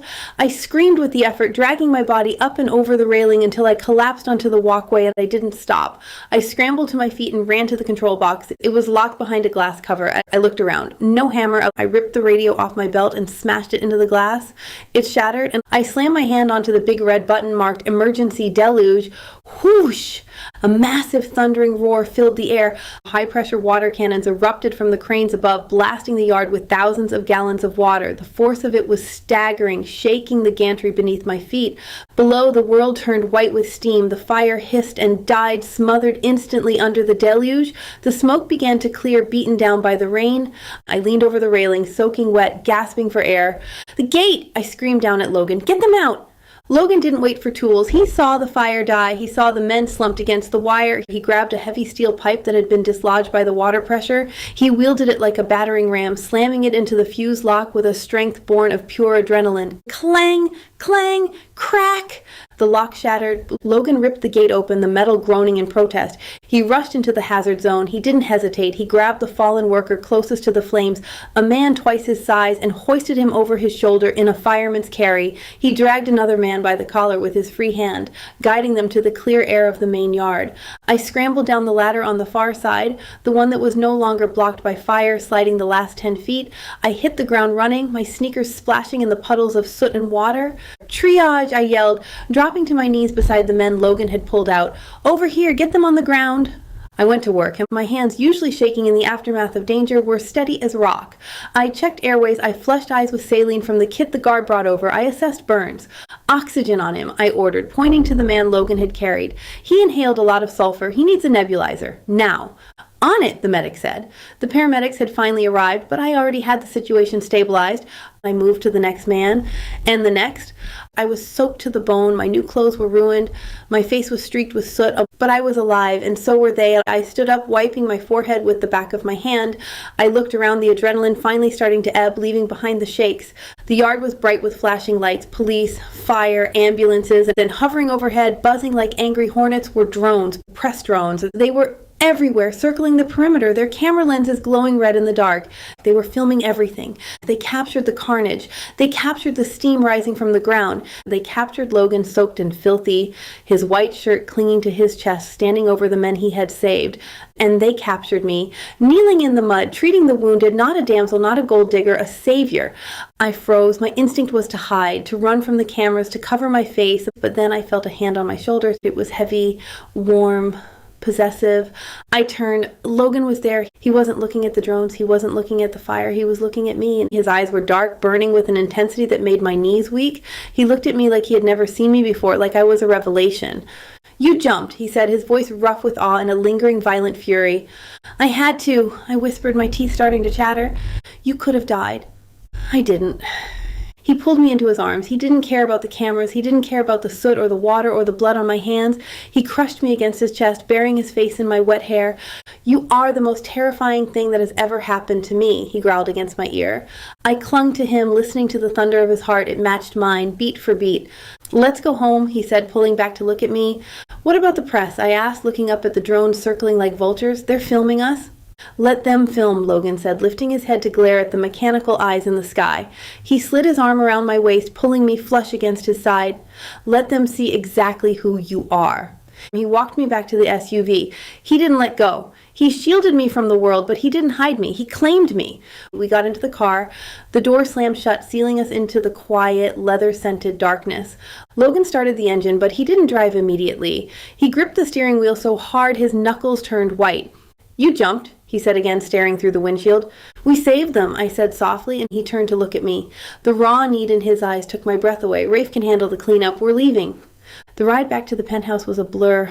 Silence stretched between us, but it wasn't empty. It was thick, heavy, charged with an electricity that made the air feel thin. The adrenaline of the fire hadn't faded. It had mutated. It had turned into something else, something hot and urgent and undeniable. We pulled into the garage. Logan parked the car and got out. He came around to my side and opened the door. He didn't wait for me to step out. He reached in and pulled me out, his hands gripping my waist. We walked to the elevator. He didn't let go of my hand. The door slid shut, enclosing us in the mirrored box. We started to rise.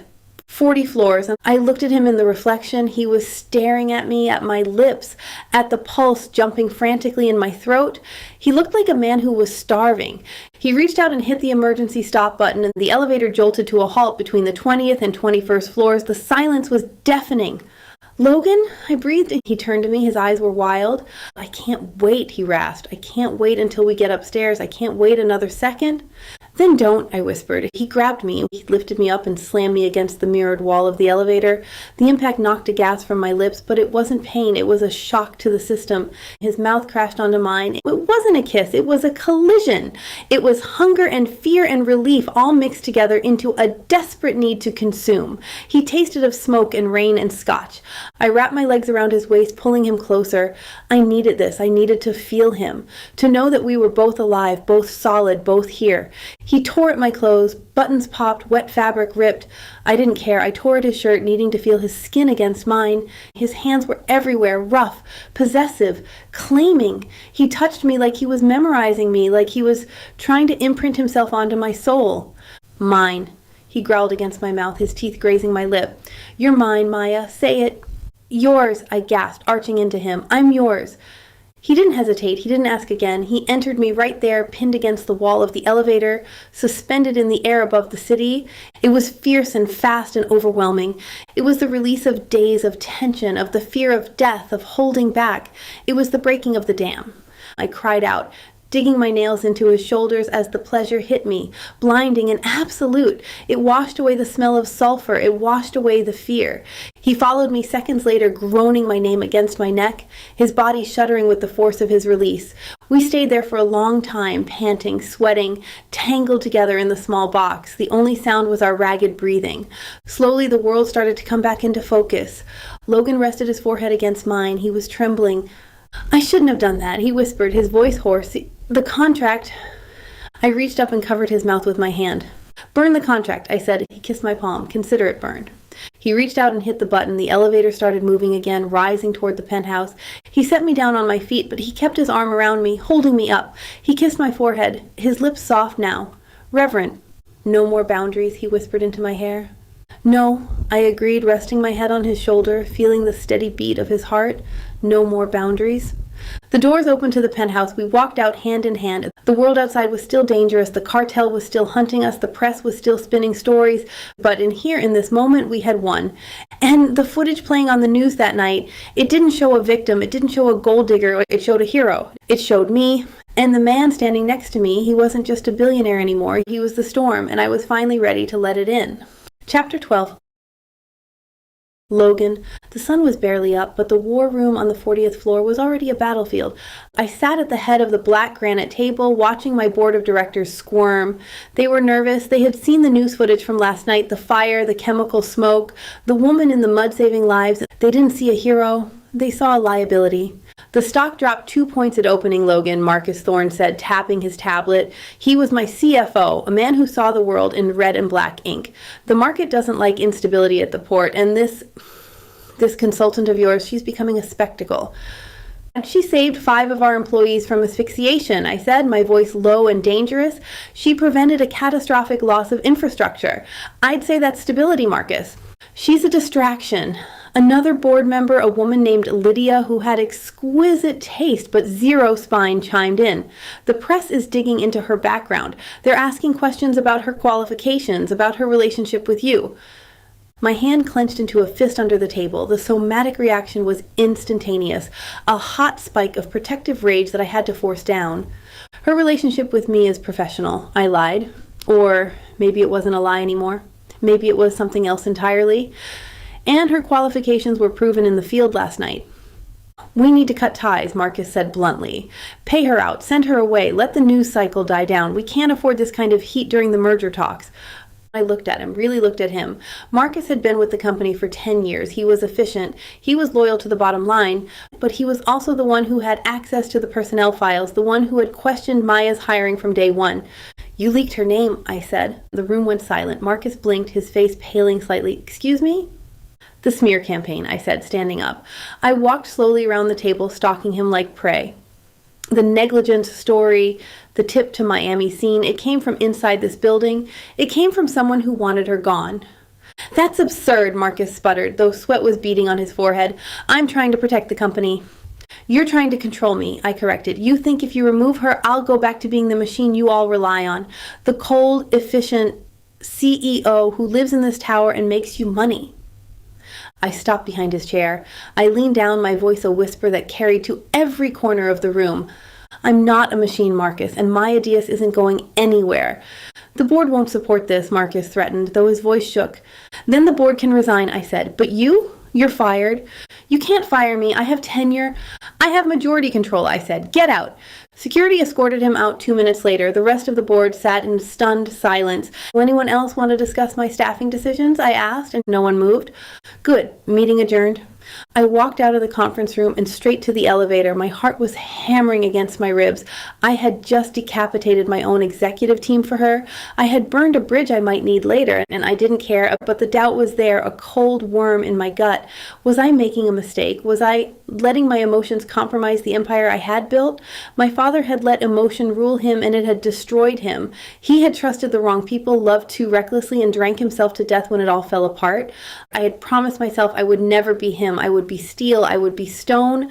But Maya, she made me want to be flesh and blood again. I took the private elevator down to the penthouse residence. I needed to see her. I needed to know she was still there. The apartment was quiet. I walked past the guest wing we had abandoned yesterday. It was empty. I walked to the secure wing, my wing, where I had insisted she move for safety. The door to the guest suite was open. The bed was made. Panic, sharp and sudden, clawed at my throat. Had she left? Had the pressure been too much? Had she realized that being with me meant living in the crosshairs?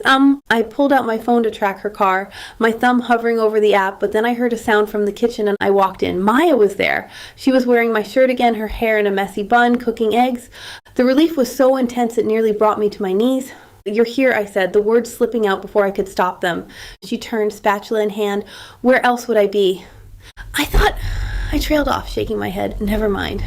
She looked at me, her eyes softening. She saw right through me. You thought I ran. It's happened before, I said, my voice rough. People leave when things get hard. I'm not people, she said. She put the spatula down and walked over to me, and I'm not leaving. Not unless you want me to. I reached out and pulled her into my arms. I buried my face in her neck, breathing in her scent. Vanilla and resilience. I fired my CFO. I mumbled against her skin. She pulled back, eyes wide. What? Why? He leaked your name to the press, I said. He tried to force me to fire you. He thought you were disposable. Logan, you can't just fire your executives because of me. I can do whatever I want, I said. He betrayed my trust and he hurt you. She searched my face. You're scary when you're protective. I'm necessary, I said. My phone buzzed. It was Rafe. Threat update, credible chatter. They know she's in the building. We need to lock down the residence. I stared at the screen, even here, even in the sky. They were hunting her. Rafe says the chatter is spiking, I said. We made the right call, moving you to the secure wing. The bunker, she corrected with a faint smile. It has reinforced walls, I said. Biometric locks. It's the safest place in the city. It's also right next to your bedroom, she said. Proximity is security, I said, though we both knew it was more than that. Is it? She asked, stepping closer, or do you just want me close? Both, I admitted. She stared at me. Okay, I'm glad I'm there. I looked at her, really looked at her. She was wearing my shirt. She was cooking in my kitchen. She was sleeping down the hall, and it felt intimate, domestic, dangerous. Here, I said, pulling a spare key card from my pocket. I had this programmed for you. It gives you full administrative access to the secure wing. You can lock your door. You can lock me out. She took the card. Autonomy? Yes, I said. I'm not your jailer, Maya. You stay because you choose to. I choose to, she whispered, and she put the card on the counter. Then she walked over to me. About last night, she said, in the elevator. My blood heated instantly. Yeah? We broke the rules. We did. Are we going to break them again? I looked at her lips. I wanted to. God, I wanted to. But the memory of my father's mistakes haunted me, trusting too fast, loving too hard, getting gutted in the end. I don't know, I said honestly. I don't trust easily, Maya. I've been burned. By who? Everyone, I said. My father, my partners, the world. Not by me, she said, and she reached out and took my hand. She placed it on her heart. I could feel it beating, steady and strong beneath the thin fabric of my shirt. I'm here, she said. I'm real, and I'm not going to burn you. Her words chipped away at the stone around my heart. I wanted to believe her. Show me, I whispered, and she rose on her tiptoes and kissed me. It wasn't the frantic, adrenaline-fueled collision of the elevator. It was slow, tender, a promise. I kissed her back, pouring all my fear and my longing into it. I wrapped my arms around her, lifting her off her feet, carrying her to the bedroom, my bedroom. We fell onto the mattress together. Clothes were shed in a blur of urgency, skin on skin, heat on heat. Logan, she gasped as I moved over her. I'm here, I rasped. I've got you. We made love with a desperation that frightened me. It wasn't just physical, it was emotional warfare. I was trying to claim her, to mark her as mine so deep that nothing could ever take her away, and she was taking me, accepting my darkness and my scars, wrapping her warmth around my cold heart. Afterward, we lay tangled in the sheets, the silence heavy and sweet. I traced the line of her spine with my finger. She was asleep, her breathing deep and even. I should have felt triumphant. I should have felt satisfied. But as I watched the shadows lengthen across the room, the old fear crept back in, and I had let her in. I had given her the power to destroy me. My phone buzzed on the nightstand. I picked it up, careful not to wake her. It was a notification from the foundation. The transfer to the hospital had cleared. Javi's treatment was paid for the next year, and I had done it anonymously through a shell corporation. My name wasn't on it, because if I put my name on her life, I owned her problems, and I wasn't ready to own that. Not yet. I looked at Maya again. She stirred, murmuring something in her sleep. She reached out, her hand finding my chest, resting over my heart. My breath hitched. I wasn't ready to trust. I wasn't ready to love. But as I covered her hand with mine, interlacing our fingers, I knew it was too late. The storm had broken my walls, and Maya was the flood that was going to drown me or save me. I closed my eyes, listening to her breathe, and for the first time in my life, I prayed for salvation. Chapter 13. Maya. I woke up alone. The sheets were still warm where Logan had been, smelling of sandalwood and sex, but the space beside me was empty. Sunlight streamed through the heavy curtains of the guest room, my room in the secure wing, casting long shadows across the floor. For a moment, I just lay there, letting the memory of last night wash over me. The way he had held me, the way he had looked at me, as if I were the only thing in the world that mattered. The way he had said, I've got you. I touched my lips, still swollen from his kisses. I felt different, safe, cherished. Maybe I could trust him. Maybe the contract and the boundaries and the fear were just walls we had built to survive, and last night we had finally torn them down. My phone buzzed on the nightstand. I reached for it, smiling, expecting a text from Logan. Maybe he was in the kitchen making coffee. Maybe he was in the shower.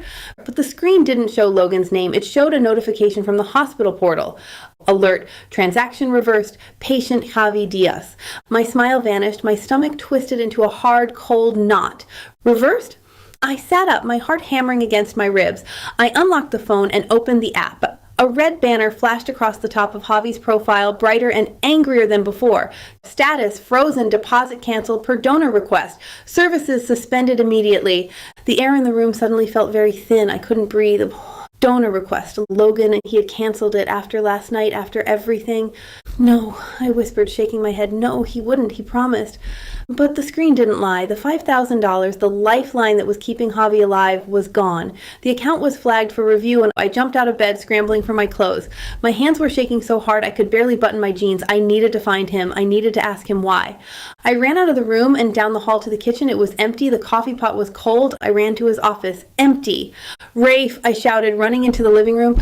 Rafe Santoro was standing by the window, talking into his earpiece. He turned when he saw me, his expression unreadable. Where is he? I demanded. Where is Logan? He left early, Rafe said. Emergency board meeting? He canceled the transfer, I said, holding up my phone. He cut Javi off. Rafe frowned. That doesn't sound right. Logan authorized that payment indefinitely. It says donor request, I screamed, the panic clawing at my throat. It says it right here. He slept with me and then he woke up and canceled the money. Was that it? Was I just a transaction to him? A payment? Maya, calm down, Rafe said, stepping toward me. Let me check the logs. There has to be a mistake. The only mistake was trusting him, I spat. I turned and ran for the elevator. Maya, wait, Rafe called after me. You can't leave. The security protocols. To hell with your protocols. I slammed my hand on the button. The door slid open instantly. My access card still worked, for now. I rode down to the lobby, my mind racing. I had to get to the hospital. I had to fix this. I had to beg them not to unhook him. The elevator doors opened. I stormed out, heading for the main entrance. The wall of flashbulbs blinded me, and they were waiting, the paparazzi, the reporters. They were camped outside the glass doors, a pack of wolves waiting for a meal, and when I walked right into them. Maya, look over here. Is it true you spent the night? Did he pay you? How much? Ms. Diaz comment on the fraud allegations? Fraud? I stumbled, shielding my eyes. A photographer shoved a camera in my face. I saw the headline on a tablet someone was holding up. Billionaire's plaything. Hospital fraud scandal. It was a hit piece, a smear, and it was dated 10 minutes ago. The timing was perfect. Too perfect. I pushed through the crowd. Ignoring the questions, ignoring the insults, I reached the curb. The Audi SUV, the company car Logan had given me, was parked there. I reached into my pocket for the keys. My fingers brushed the cold metal. No gifts. I pulled my hand out. I couldn't take it. I couldn't take anything from him. Not the car, not the clothes, not the money. If he had canceled the payment, then everything was a lie. The job, the safety, the love, it was all leverage. And I was done being leveraged. I threw the keys onto the pavement. They clattered loudly, drawing the camera's attention. I don't want it, I shouted at the building, at the invisible man in the penthouse. I don't want any of it. I turned and ran. I ran down the street, away from the cameras, away from the tower, away from him. I caught a cab 3 blocks away. I gave the driver my old address in Little Havana. But, miss, the driver said, looking at me in the rearview mirror, that neighborhood, it's not safe. Just drive, I said, wiping tears from my face. We pulled up to my building 20 minutes later. It looked even shabbier than I remembered. The paint was peeling. The iron bars were rusting, but it was mine. It was real. I paid the driver with the last of the cash in my pocket and got out. I walked up the steps. I needed to get my things. I needed to find a new place for Javi when he was discharged, if he was discharged. I reached for the door handle. It was locked, and there was a new notice taped to the wood. Lockout in progress, no trespassing. My heart stopped. The door opened from the inside. My landlord, Mrs. Hernandez, stood there. Behind her, 2 large men were carrying boxes, my boxes, out to the curb. Mrs. Hernandez? I asked, my voice trembling. Maya, she said, crossing her arms. She didn't look sympathetic. She looked tired. You're late. But Logan bought the building, I stammered. He said he canceled the eviction. Mr. Cross's holding company sent a notice this morning. Mrs. Hernandez said they rescinded the purchase offer, said the tenant, you, failed to meet the occupancy terms. They ordered an immediate lockout for non-payment. I stared at her. The world tilted on its axis. He didn't just cut off Javi. He cut off my home. He cut off everything. He rescinded it? Effective 8 a.m., Mrs. Hernandez said. I'm sorry, Maya, but business is business. She gestured to the men. They dumped my boxes on the sidewalk, my clothes, my books, Javi's baseball trophies, everything I owned piled in the dirt like garbage. Mrs. Hernandez closed the door. The lock clicked. I stood there on the sidewalk, alone. The sun beat down on me, hot and unforgiving. I had nothing, no money, no home, no car, no job, and my brother was dying. I sat down on one of the boxes and buried my face in my hands. A sob tore from my throat, raw and agonizing. How could he? How could he look at me like that, touch me like that, and then destroy me the moment he had what he wanted? And my phone buzzed again. I looked at it through my tears. It was a text from Rafe. Maya, answer me. Logan didn't do this. It's a hack. The system was compromised. And I stared at the words. A hack. It sounded plausible. It sounded like something Logan would say to cover his tracks. But then I looked at the boxes, at the lockout notice, at the hospital alert. It was too coordinated, too precise. It hit every single weak point I had. If it was a hack, it was designed to break me. And if it was Logan, I stood up. I wiped my face. I didn't care if it was a hack or a betrayal. The result was the same. I was on the street. I couldn't stay here. The cartel knew where I lived. The press knew where I lived.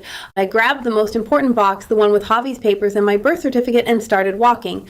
I walked 2 blocks to Mrs. Rodriguez's house. She was a neighbor, a sweet old woman who had watched Javi when he was little. I knocked on her door. She opened it, her eyes widening when she saw me. Maya? Dios mío, what happened? Can I come in? I whispered. Just for a few hours. I need to use your phone. I need to find a place for Javi. Come in, she said, pulling me inside.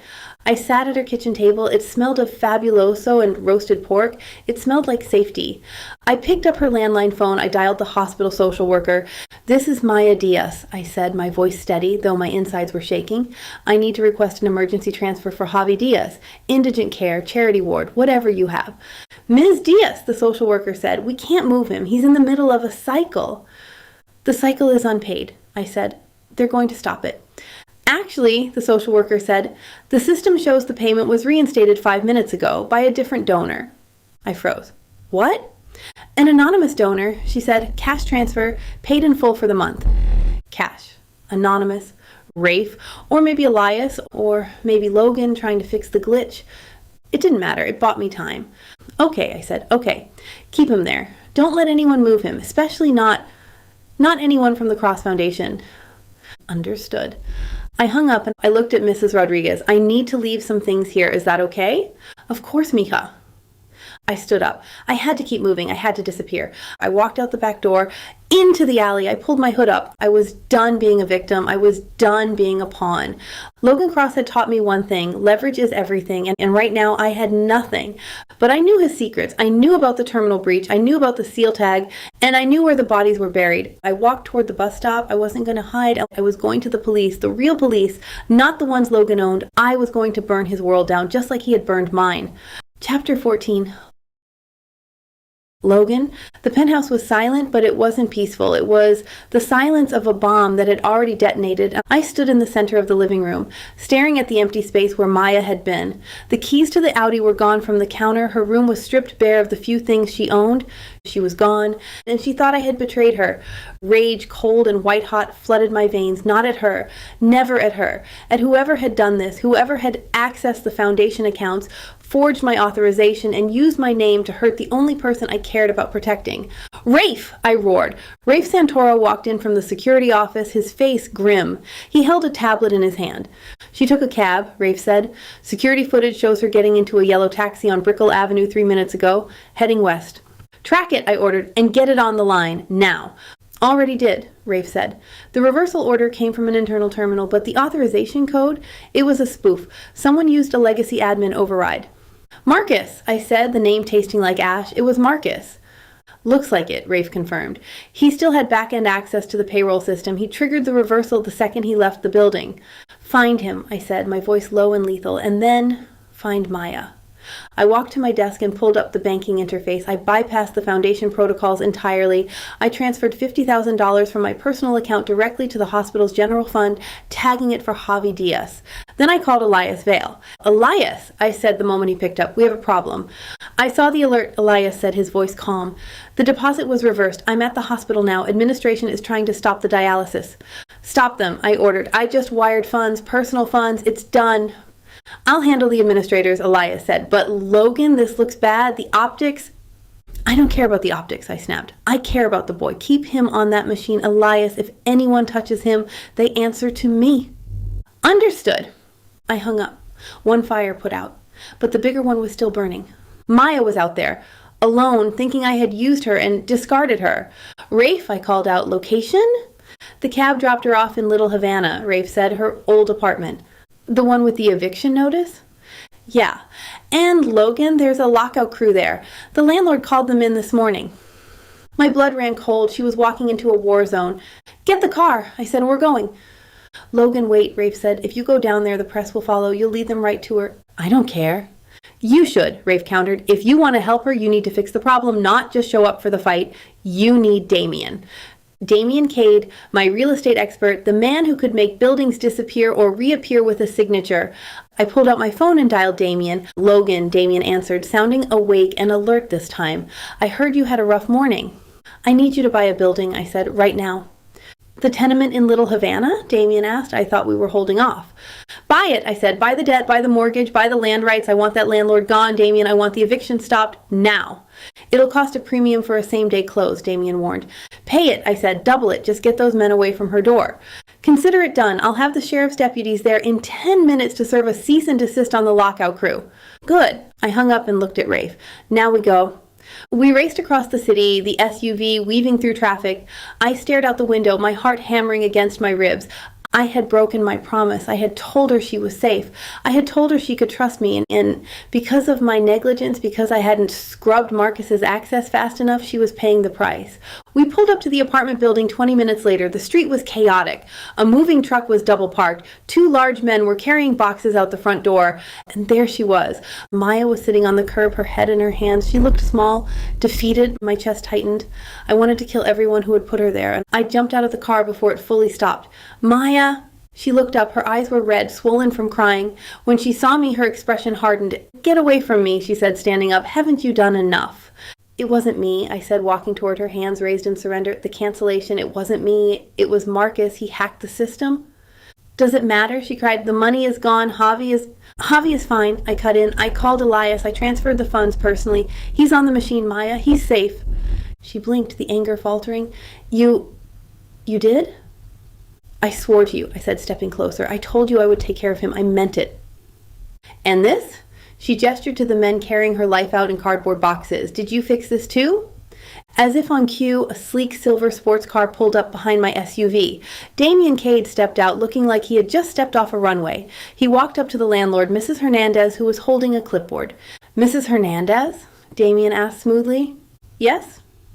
I represent the new ownership group for this property, Damien said, handing her a thick envelope. We've acquired the deed effective immediately. Your services are no longer required. Mrs. Hernandez gaped at him. What? But the eviction is canceled, Damien said, by order of the owner. These men are trespassing. I suggest you tell them to put the boxes back or I'll have them arrested for theft. He smiled, a shark-like baring of teeth. Have a nice day. Mrs. Hernandez paled and started shouting at the movers to stop, and I looked at Maya. She was staring at Damien, then at me. You bought the building, she whispered. I told you, I said, I fix problems. You can't just buy everything, Logan. I can buy your safety, I said, and your home. It's not a home anymore, she said, her voice shaking. It's a leverage point, just like the job, just like the car. It's not leverage, I argued, frustration rising. It's protection. Why can't you see that?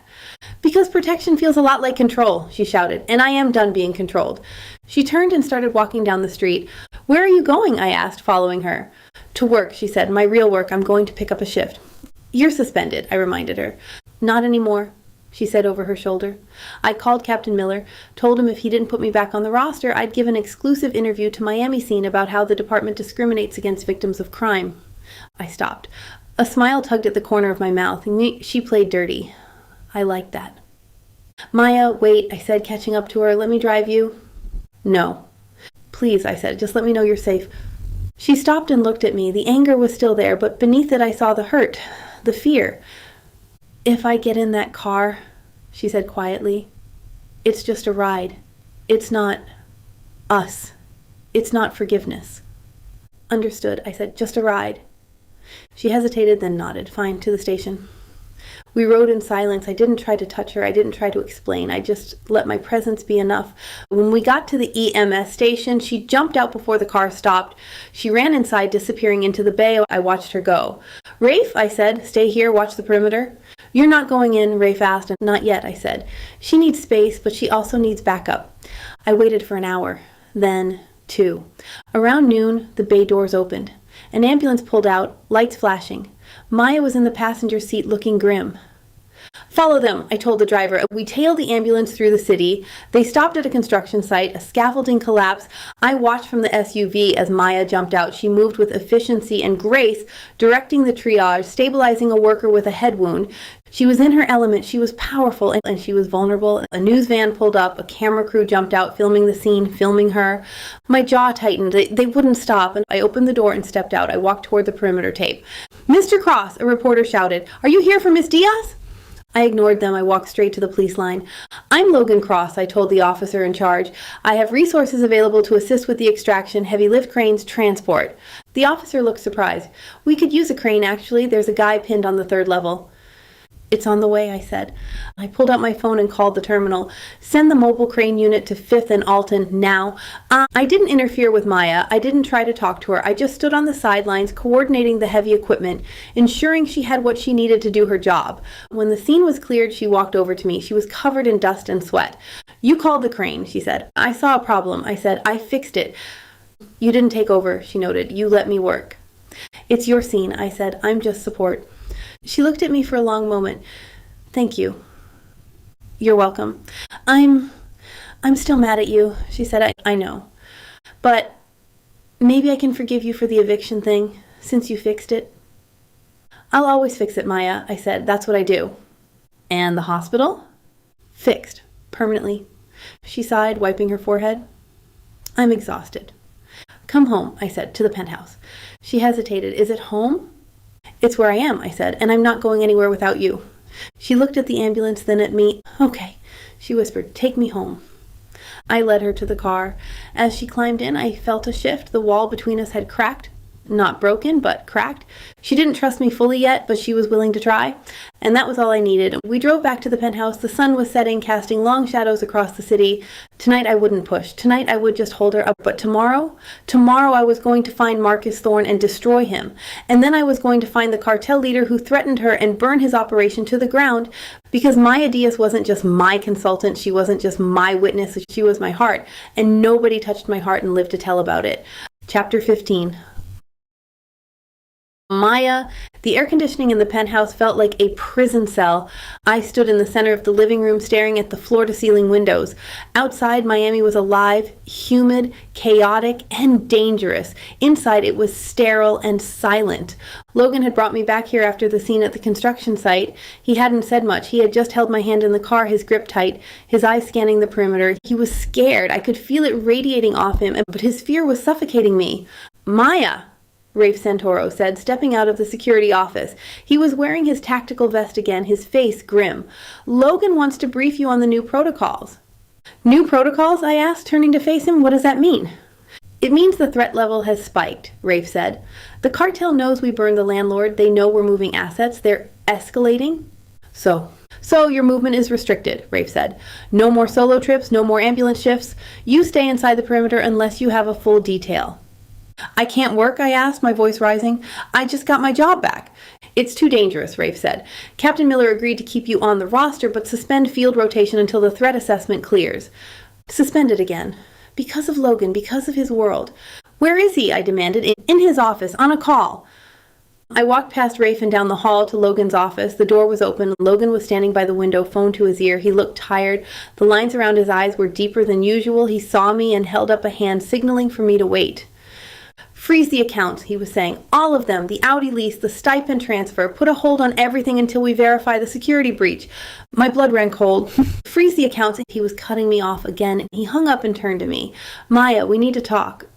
"You're freezing the money," I said, my voice flat. "It's a security measure," he said quickly.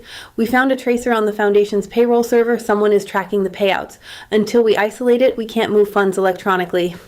"So I have no money," I said, "and no car, and no job." "It's temporary," Logan said, "just until we clear the system." "Is it?" I asked, "or is this a test?" He frowned. "A test?" "To see if I stay," I said, stepping closer, "to see if I'm only here for the resources. You cut me off, lock me down, and see if I still sleep with you." "That is insane," Logan growled. "I am trying to keep you alive." "It feels like control," I said. "It feels like you're tightening the leash because I dared to leave yesterday." "You left because you were hurt," he said. "I fixed it." "You fixed it by buying the building," I countered. "You fixed it with money. And now you're taking the money away to show me who's in charge." I am not playing games with you, Maya, he shouted, his temper finally snapping. There are people out there who want to kill you. I am locking down the perimeter because I don't want to find your body in a dumpster. Then let me go, I shouted back. If I'm such a liability, let me leave. No. The word was final, absolute. You can't keep me here, I whispered. I can, he said, and I will. You are not leaving this building without an escort. You are not driving that car until it's swept for trackers, and you are not going back to work until I say it's safe. I stared at him. He looked like a stranger. The tender man who had held me last night was gone. In his place was the CEO, the billionaire, the king. Fine, I said. Keep your money. Keep your car. I reached into my pocket and pulled out the key card for the penthouse. I threw it on his desk. I don't need your permission to survive, I said. I turned and walked out. Maya, he called after me. Where are you going? To my room, I said, to pack. I went to the guest room, the one in the secure wing. I grabbed the duffel bag I had brought from the apartment. I started shoving my things into it. The jeans he bought me, the shirts. I stopped. Number one, I wasn't taking his charity. I pulled the clothes out and threw them on the bed. I dug to the bottom of the bag and found my old scrubs. They were wrinkled and smelled like smoke, but they were mine. I changed into them. I put on my old sneakers. I walked out of the room carrying nothing but my ID and my phone. Rafe was waiting in the foyer. You can't leave, Maya. Watch me, I said. I'm not a prisoner, Rafe. Am I? Rafe hesitated. He looked at the elevator, then at me. Logan said... I don't care what Logan said. Unless I'm under arrest, you can't stop me. Rafe sighed. I can't let you walk out the front door alone. I have to send a detail. I don't want a detail, I said. I want to take the bus. The bus? Rafe looked horrified. Yes, the bus, like a normal person. I hit the elevator button. The doors opened. Logan appeared in the hallway behind Rafe. He saw the scrubs. He saw the empty hands. What are you doing? He asked, his voice low. I'm returning your resources, I said. I'm resetting the terms. Maya, don't do this. I have to, I said. I can't be with you if I'm dependent on you. I can't love you if I'm afraid of you cutting me off. I'm not cutting you off. You just did, I said.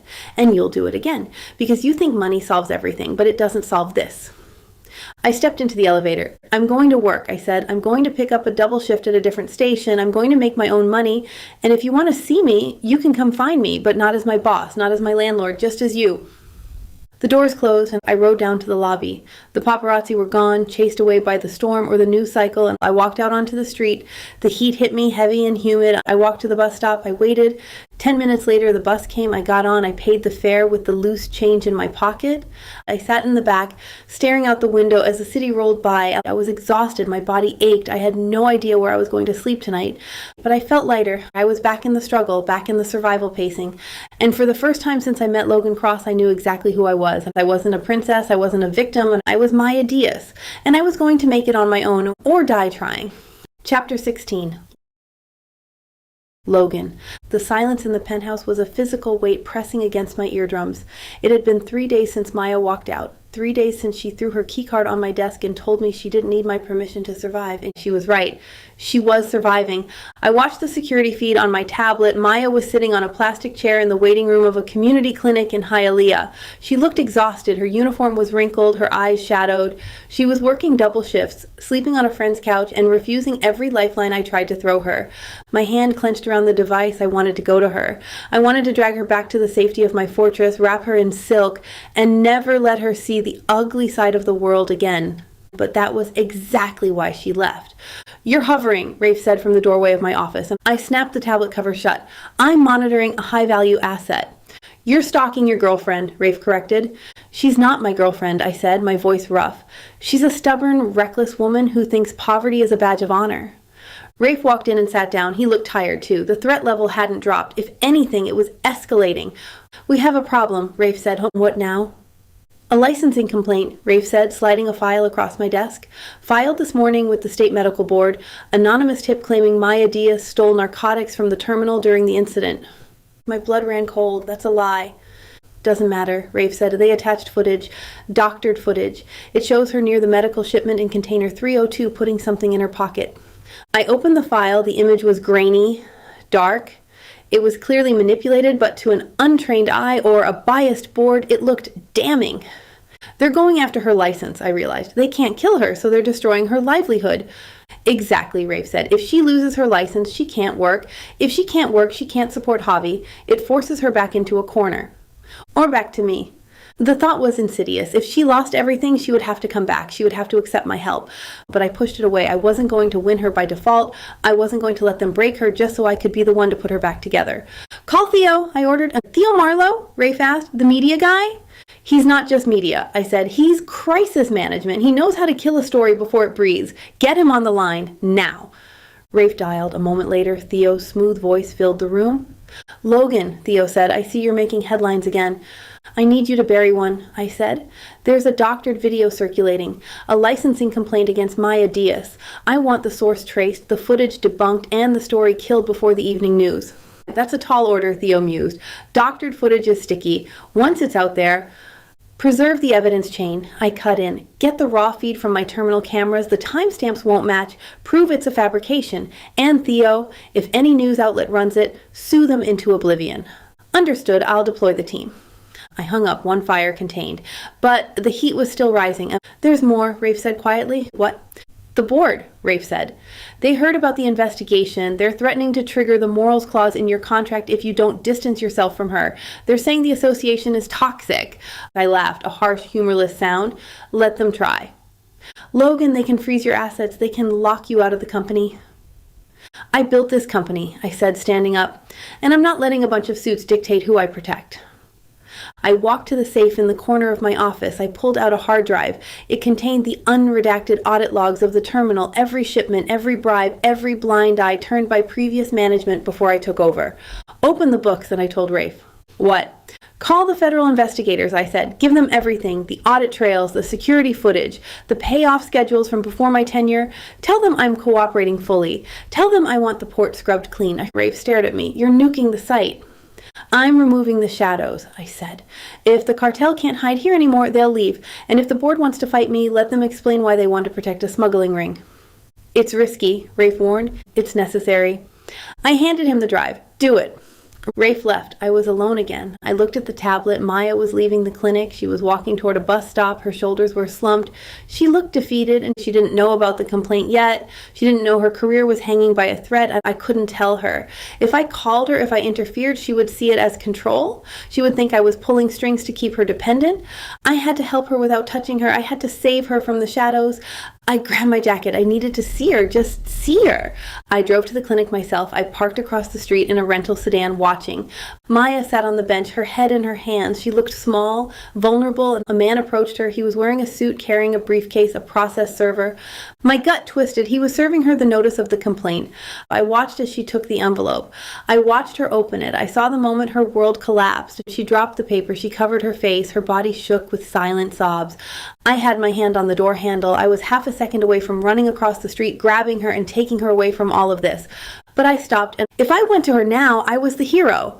I was the savior, and she would hate me for it. She needed to stand. She needed to fight, and I needed to give her the weapons, not fight the battle for her. I pulled out my phone and dialed the best licensure defense attorney in the state, a woman named Evelyn Vance. Evelyn, I said, I have a client for you, Maya Diaz.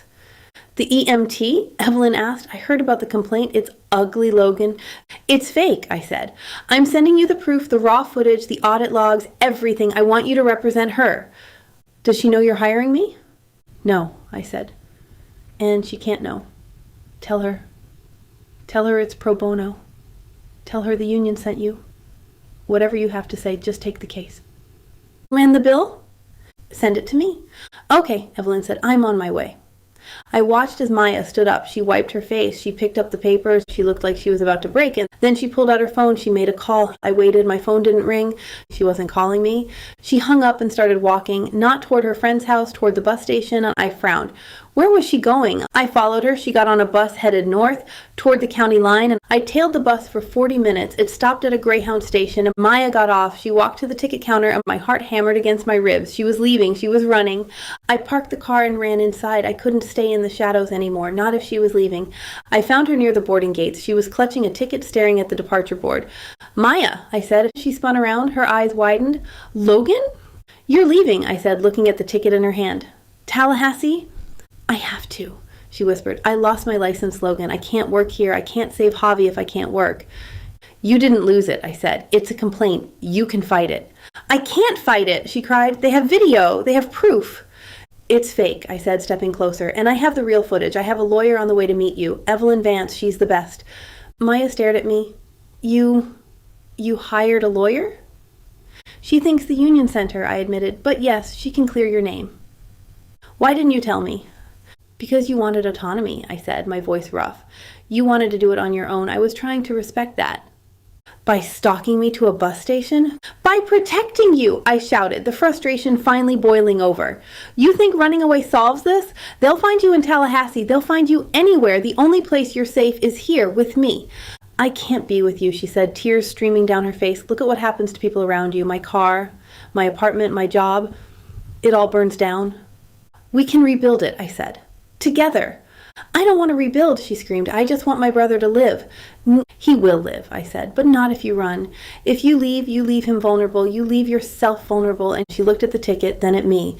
I'm scared, Logan, she whispered. I'm so scared. I know, I said. I reached out, my hand hovering near hers. I'm scared too. She looked up surprised. You? Yes, I said. I'm scared that if you get on that bus, I'll never see you again, and I don't think I can handle that. The admission hung in the air between us, raw, honest. Maya dropped the ticket. It fluttered to the floor. She stepped into me. She wrapped her arms around my waist and buried her face in my chest. Don't let me go, she sobbed. Never, I vowed, crushing her against me. Never. I held her there in the middle of the bus station, surrounded by strangers. I didn't care who saw. I didn't care about the board or the cartel or the contract. Oh, she was mine, and I was taking her home. But as I looked over her head out the dirty windows of the station, I saw a black sedan pull up to the curb. The window rolled down, and a gun barrel slid out, and my heart stopped. Get down, I roared, and I threw Maya to the floor, covering her with my body just as the glass shattered. Chapter 17. Maya. The sound of shattering glass was the last thing I heard before the world dissolved into chaos. Logan was on top of me, a crushing weight, shielding me from the spray of bullets that chewed up the plastic chairs and the departure board. I squeezed my eyes shut, my cheek pressed against the dirty tile floor of the bus station, listening to the screams of the other passengers. Then silence. Stay down, Logan growled in my ear. He pushed off me, reaching for his phone. Rafe, contact Greyhound Station on North Miami Avenue. Shooter in a black sedan. I scrambled up, my hands shaking so hard I couldn't feel my fingers. I looked around. The window was a jagged hole. Glass glittered everywhere. Are you hit? Logan demanded, grabbing my arms, spinning me around. His eyes were wild, his face pale. No, I whispered. I'm okay. We're leaving, he said, now. He dragged me out the back exit into the alley where his rental car was parked. He shoved me into the passenger seat and peeled out before the door was even closed. We drove in silence for 10 minutes, weaving through back streets, doubling back, ensuring we weren't followed. Finally, he pulled into the underground garage of a nondescript office building downtown, one of his properties, one of his fortresses. He killed the engine and turned to me. You almost died, he said, his voice terrifyingly calm. I know, I said, if I hadn't been there. But you were there, I snapped, the shock turning into anger, because you followed me, because you won't let me go. Because I knew this would happen, he shouted, slamming his hand against the steering wheel. I told you, you leave my protection, you die. I die if I stay, I yelled back. Look at my life, Logan. I lost my job, I lost my license, I lost my home, and now someone just shot up a bus station because I was sitting in it. How is this safe? How is this better? Because you're alive. For how long? I asked. Until the next shooter? Until the next bomb? Is this my life now? Hiding in penthouses and dodging bullets? He stared at me, his chest heaving. It's temporary. We'll find them. We'll stop them. No, I said, shaking my head. It's not temporary. It's escalating, and I'm done. I opened the door and got out. Where are you going? He asked, getting out too. To get my brother, I said, and then I'm leaving. For real this time. Maya. Don't. I warned, holding up a hand. Don't try to stop me. Don't try to buy me. Don't try to seduce me. It's over. I walked to the elevator. He followed me, but he didn't touch me. He stood beside me, radiating a cold, deadly fury. We went up to the office. Rafe was there on the phone, directing cleanup crews. Get me a car, I told Rafe. A secure car. To the hospital. Rafe looked at Logan. Logan nodded, a sharp, jerky movement. Take the sedan, Rafe said, tossing me keys. It's armored. I caught them. Thank you. I turned to Logan. Goodbye. I'm coming with you, he said. No, I said. You're the target, Logan. As long as you're with me, Javi is in danger. I need to do this alone. You can't move him alone, he argued. He's on dialysis. He needs transport. I arranged it. I lied. I have a private ambulance waiting. I didn't. I had nothing. But I would figure it out. I always figured it out. I walked out of the office, down to the garage, and got into the sedan. I drove out into the blinding Miami sun. I drove straight to St. Jude's. I parked in the emergency bay and ran inside. I went straight to the ICU. I'm discharging Javi Diaz. I told the nurse at the station. MA, right now. Ms. Diaz, you can't, the nurse said, shocked. He's in the middle of a cycle. He's not stable. I don't care, I said. Unhook him, or I will.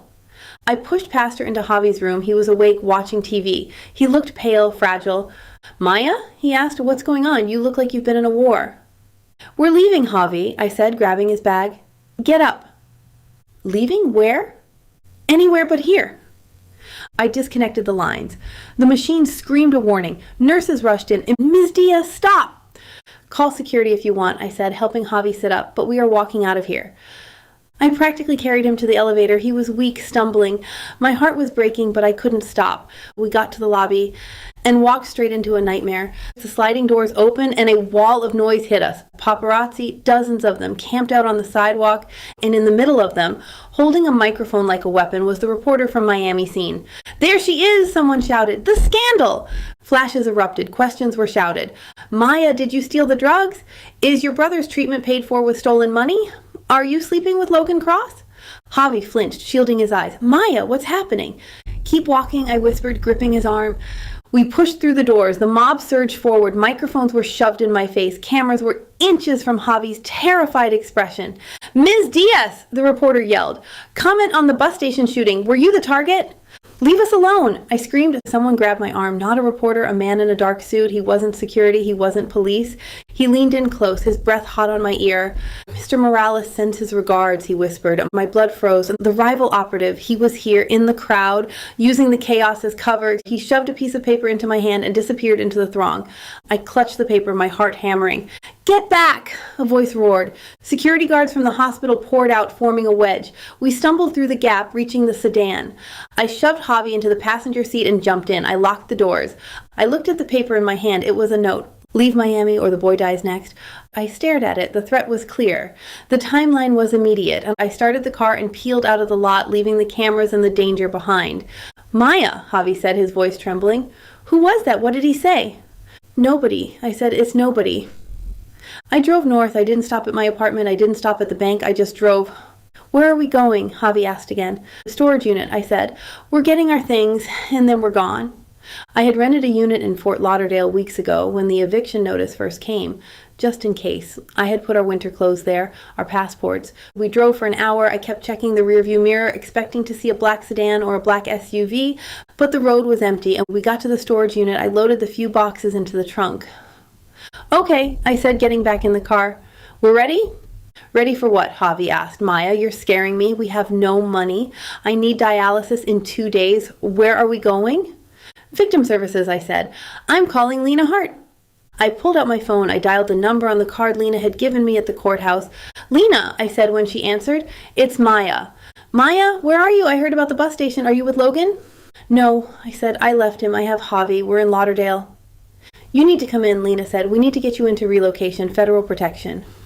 Can you do it without Logan? I asked. Can you do it without his money, without his name? Yes, Lena said. It's a government program. Witness protection. But, Maya, it means you disappear. New names, new social security numbers. You can never contact anyone from your old life again. I know, I said. Does Logan know? No, I said. And he can't know. If he knows where I am, they'll find me. They'll use him to get to me. Okay, Lena said softly. Drive to the federal building in Tampa. I'll meet you there. We'll start the paperwork. Tampa, I repeated. Okay. I hung up and I looked at Javi. We're going on an adventure, Javi, a road trip. To Tampa? He asked skeptically. To a new life, I said. I put the car in gear, but before I pulled out, I did one last thing. I opened my phone, I went to the contacts, I found Logan, and my thumb hovered over the delete button. I remembered his hands on me, his voice in the dark. The way he had fought for me. I loved him so much it hurt to breathe, but love wasn't enough, not against this. I typed a message.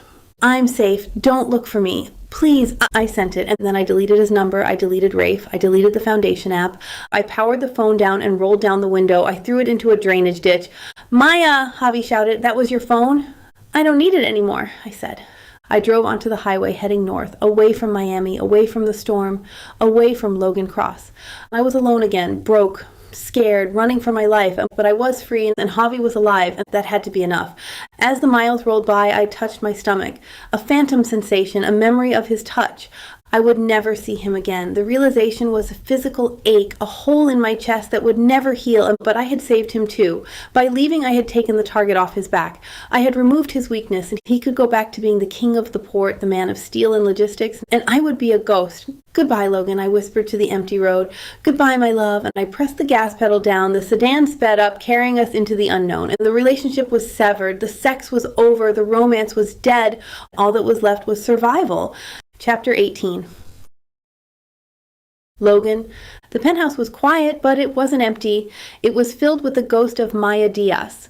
Her scent, vanilla and rain, still lingered on the pillows in the guest room. Her coffee mug was still in the sink. The echo of her laughter, rare and precious, still vibrated in the air. She had left me, she had run, and for the last 48 hours, I had done nothing but burn the world down for her. I stood in the center of the war room on the 41st floor. The table was covered in files, tablets, and satellite maps.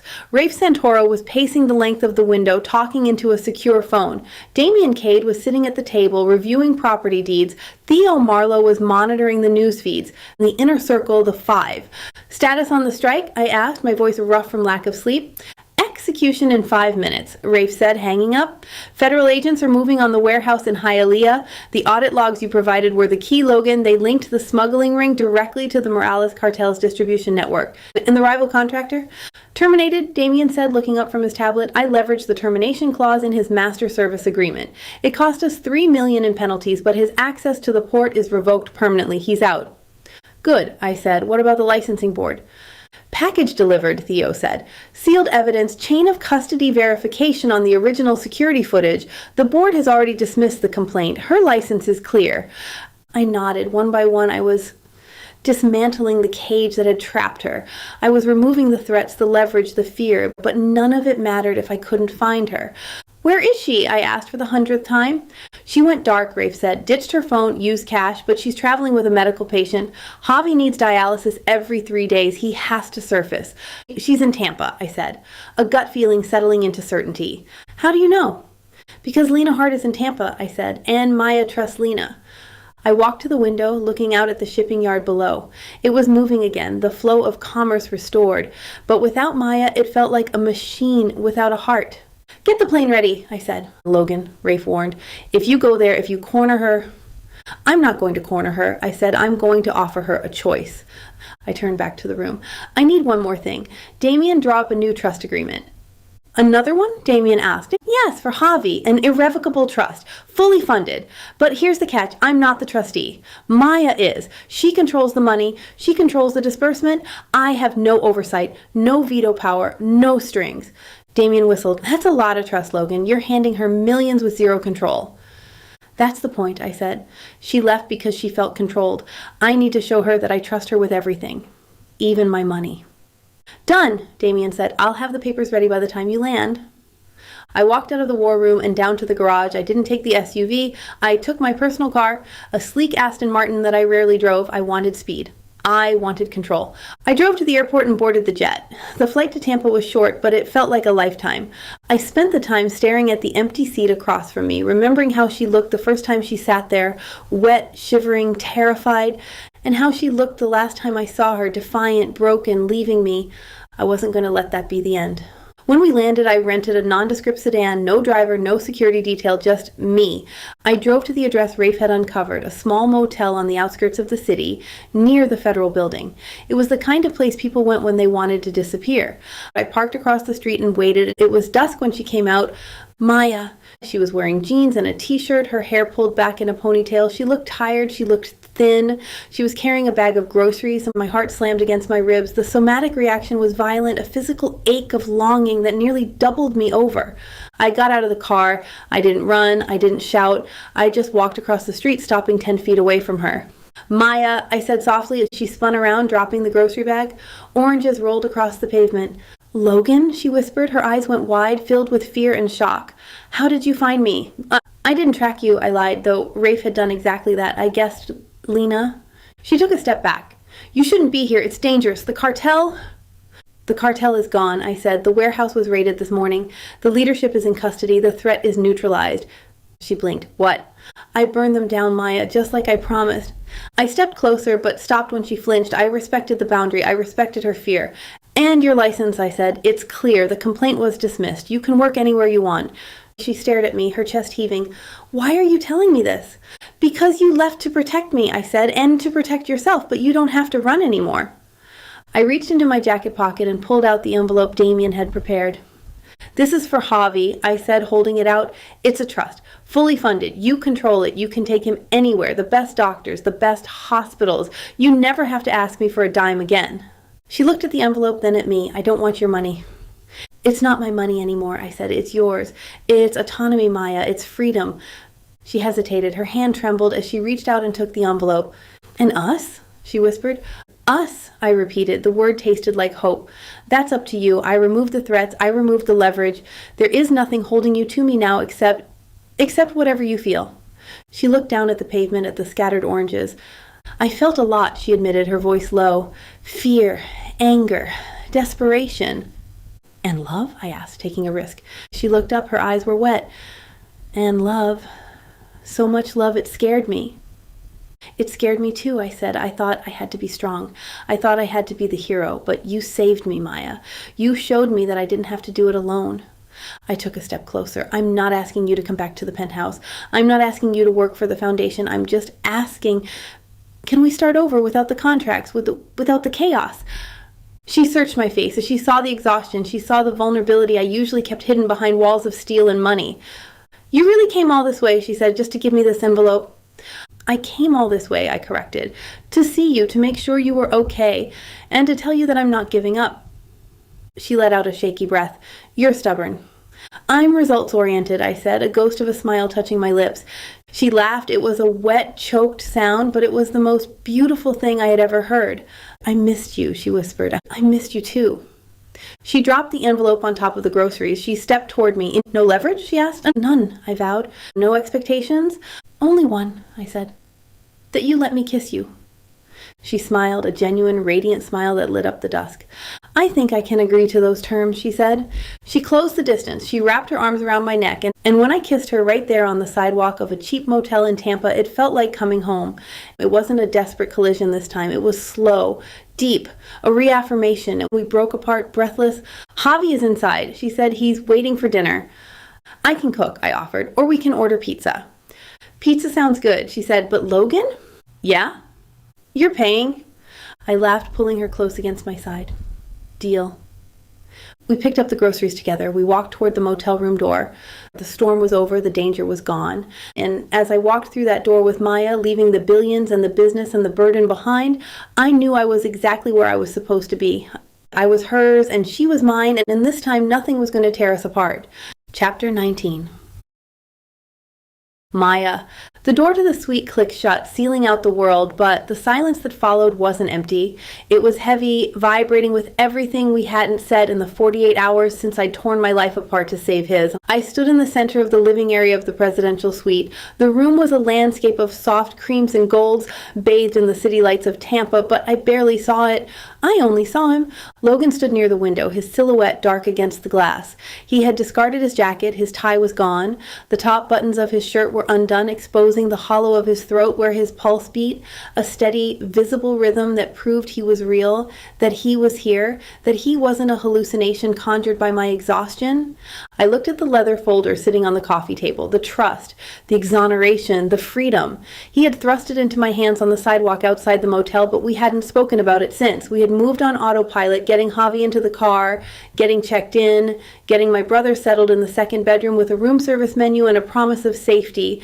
Now it was just us, and Logan turned to face me. He looked wrecked. The invincible billionaire veneer was cracked, revealing a man who had walked through fire. His eyes searched mine, filled with a terrifying mixture of hope and fear. He was waiting for me to pick up that folder and walk out the door. He was waiting for me to use the freedom he had bought me to leave him. I didn't reach for the folder. I reached for the truth. I pulled the lines out myself, I whispered, and Logan went still. What? At the hospital, I said, the memory clawing at my throat, sharp and agonizing. When I ran, Javi was hooked up. The machine was cycling his blood, and I I walked in there and I pulled the needles out. The alarms were screaming. The nurses were shouting. Javi was terrified. I took a step toward him, my hands trembling at my sides. I risked his life, I said, my voice breaking. I took my brother, who I have spent every waking moment of the last 5 years trying to keep alive, and I dragged him out of a hospital bed and into a car because I was so terrified that if I stayed one more second, the bullet meant for me would hit you instead. Logan flinched as if I'd struck him. Maya! I didn't run because I was scared of the cartel, Logan, I said, closing the distance between us until I could smell the sandalwood and rain on his skin. I didn't run because I wanted to be free of you.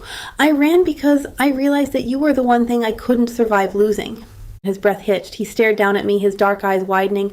I love you, I said. The words tumbled out raw and unpolished, hitting the air like a physical force. I love you, I repeated louder this time. I love you so much that I almost killed the person I love most in the world just to make sure you were safe. I drove hundreds of miles thinking I would never see your face again, and it felt like I was tearing my own heart out of my chest. Logan made a sound, a low, shattered groan, and then he was moving. He crossed the space between us in a single stride. He didn't grab me gently, he collided with me, his arms wrapping around my waist, lifting me off my feet, crushing me against his hard chest. Say it again, he rasped, burying his face in my neck, his stubble grazing my sensitive skin. Please, God, say it again. I love you, I cried, wrapping my legs around his waist, clinging to him like he was the only solid thing in a spinning universe. I love you, Logan, I love you. He spun us around, walking blindly until his back hit the wall. He pressed me against it, his hands tangling in my hair, pulling my head back so he could devour my mouth. It wasn't a kiss, it was a resurrection, and he kissed me with a desperate, starving intensity, breathing his life into me and taking mine in return. He tasted of grief and relief and a passion so hot it seared my soul. I kissed him back with everything I had, pouring all the fear of the last 2 days into the contact. I thought I lost you, he murmured against my lips, his hands roaming over my back, my hips, my thighs, checking for injuries, checking for reality. When I saw that empty apartment, when I saw the footage of the bus station, I died, Maya, I swear to you, I died. I'm here, I whispered, stroking his face, tracing the lines of exhaustion around his eyes. I'm right here. He set me down slowly, but he didn't let go. He framed my face with his large, warm hands, his thumbs wiping away tears I hadn't realized I was shedding. You don't have to stay, he said, his voice rough. He nodded toward the folder on the table. You know that, right? That folder. It's real. The money is yours. The license is clear. You can take Javi and go anywhere. You never have to deal with my world again. You never have to look over your shoulder. I know, I said. I read it. You gave me everything. I gave you a choice, he corrected. That's all I ever wanted to give you, a choice. I looked at the folder. It represented millions of dollars. It represented a life of ease, of safety, of total independence. It was the out I had dreamed of since the moment I climbed that fence in the rain. And then I looked at him. I looked at the man who had burned down a cartel for me, the man who had fired his board for me, the man who had flown a helicopter across the state just to hand me the weapon that could destroy him. I choose this, I said, and I took his hand and placed it over my heart. It was hammering a frantic rhythm, beating against his palm. I choose the storm, I whispered. I choose the tower. I choose you. Logan closed his eyes, a shudder running through his powerful frame. It was the reaction of a man who had been holding up the sky for too long and was finally allowed to set it down. You're sure? He asked, his voice barely audible. No leverage, no contracts, just us. Just us, I vowed. He opened his eyes. The vulnerability was gone, replaced by a heat that scorched me down to my toes.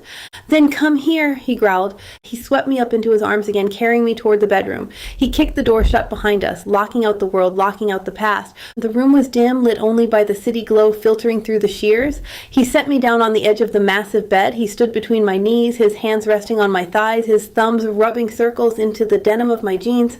I need to see you, he said. I need to know you're really here. I'm yours, I said, all of me. He began to undress me. It wasn't the frantic tearing of clothes we had shared in the elevator, fueled by adrenaline and the threat of death. This was different. This was worship. He pulled my t-shirt over my head, tossing it aside. He unclasped my bra, letting it fall. His eyes traced every inch of me, the bruise on my hip from the bus station floor, the scrape on my elbow, the curve of my breast. He looked at me like I was a miracle he was afraid to touch, yet couldn't resist. Beautiful, he whispered. You are so beautiful. He knelt before me, pulling my jeans down, his hands firm and possessive. He kissed my knees, my thighs, the soft skin of my stomach. Every touch was a claim. Every kiss was a promise. I ran my fingers through his dark hair, urging him up. You too. I need you too. He stood and stripped in seconds. The sight of him took my breath away. He was magnificent, broad shoulders, defined muscle, a map of scars that told the story of his life. But what captivated me most was the way he looked at me. He was completely open. The guard walls he had built over a lifetime were gone, and he joined me on the bed, his weight settling the mattress, his heat enveloping me. He hovered over me, bracing himself on his arms, caging me in the safest way possible. And I love you, Maya, he said, his voice deep and resonant. I love you more than I thought it was possible to love anything. You are my heart. You are my sanity. Show me, I whispered, and he lowered his mouth to mine, and the kiss was slow, deep, and drugged with emotion. It felt like coming home after a long, cold war.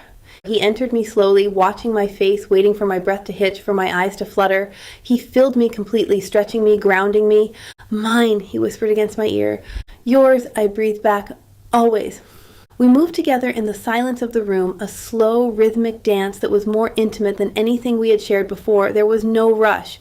There was no fear. There was only the profound, overwhelming realization that we had survived. I wrapped my legs around his waist, pulling him deeper, needing to feel the connection in my very bones. I needed to erase the memory of the empty highway, of the hospital monitors, of the terrifying loneliness of the last 2 days. I'm never letting you go, he gritted out, his control fraying as the pace increased. Do you understand? You are never running from me again. Never, I promised, matching his thrust. I'm staying, I'm fighting, I'm loving you. The friction built, a coil of heat tightening in my belly. It wasn't just pleasure, it was a release of trauma. It was the physical manifestation of the trust we had finally, truly earned. Logan, I gasped, clutching his shoulders, my nails digging into his skin.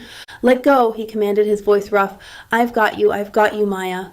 And I did. I let go of the fear. I let go of the control I had fought so hard to keep. I let go of everything but him.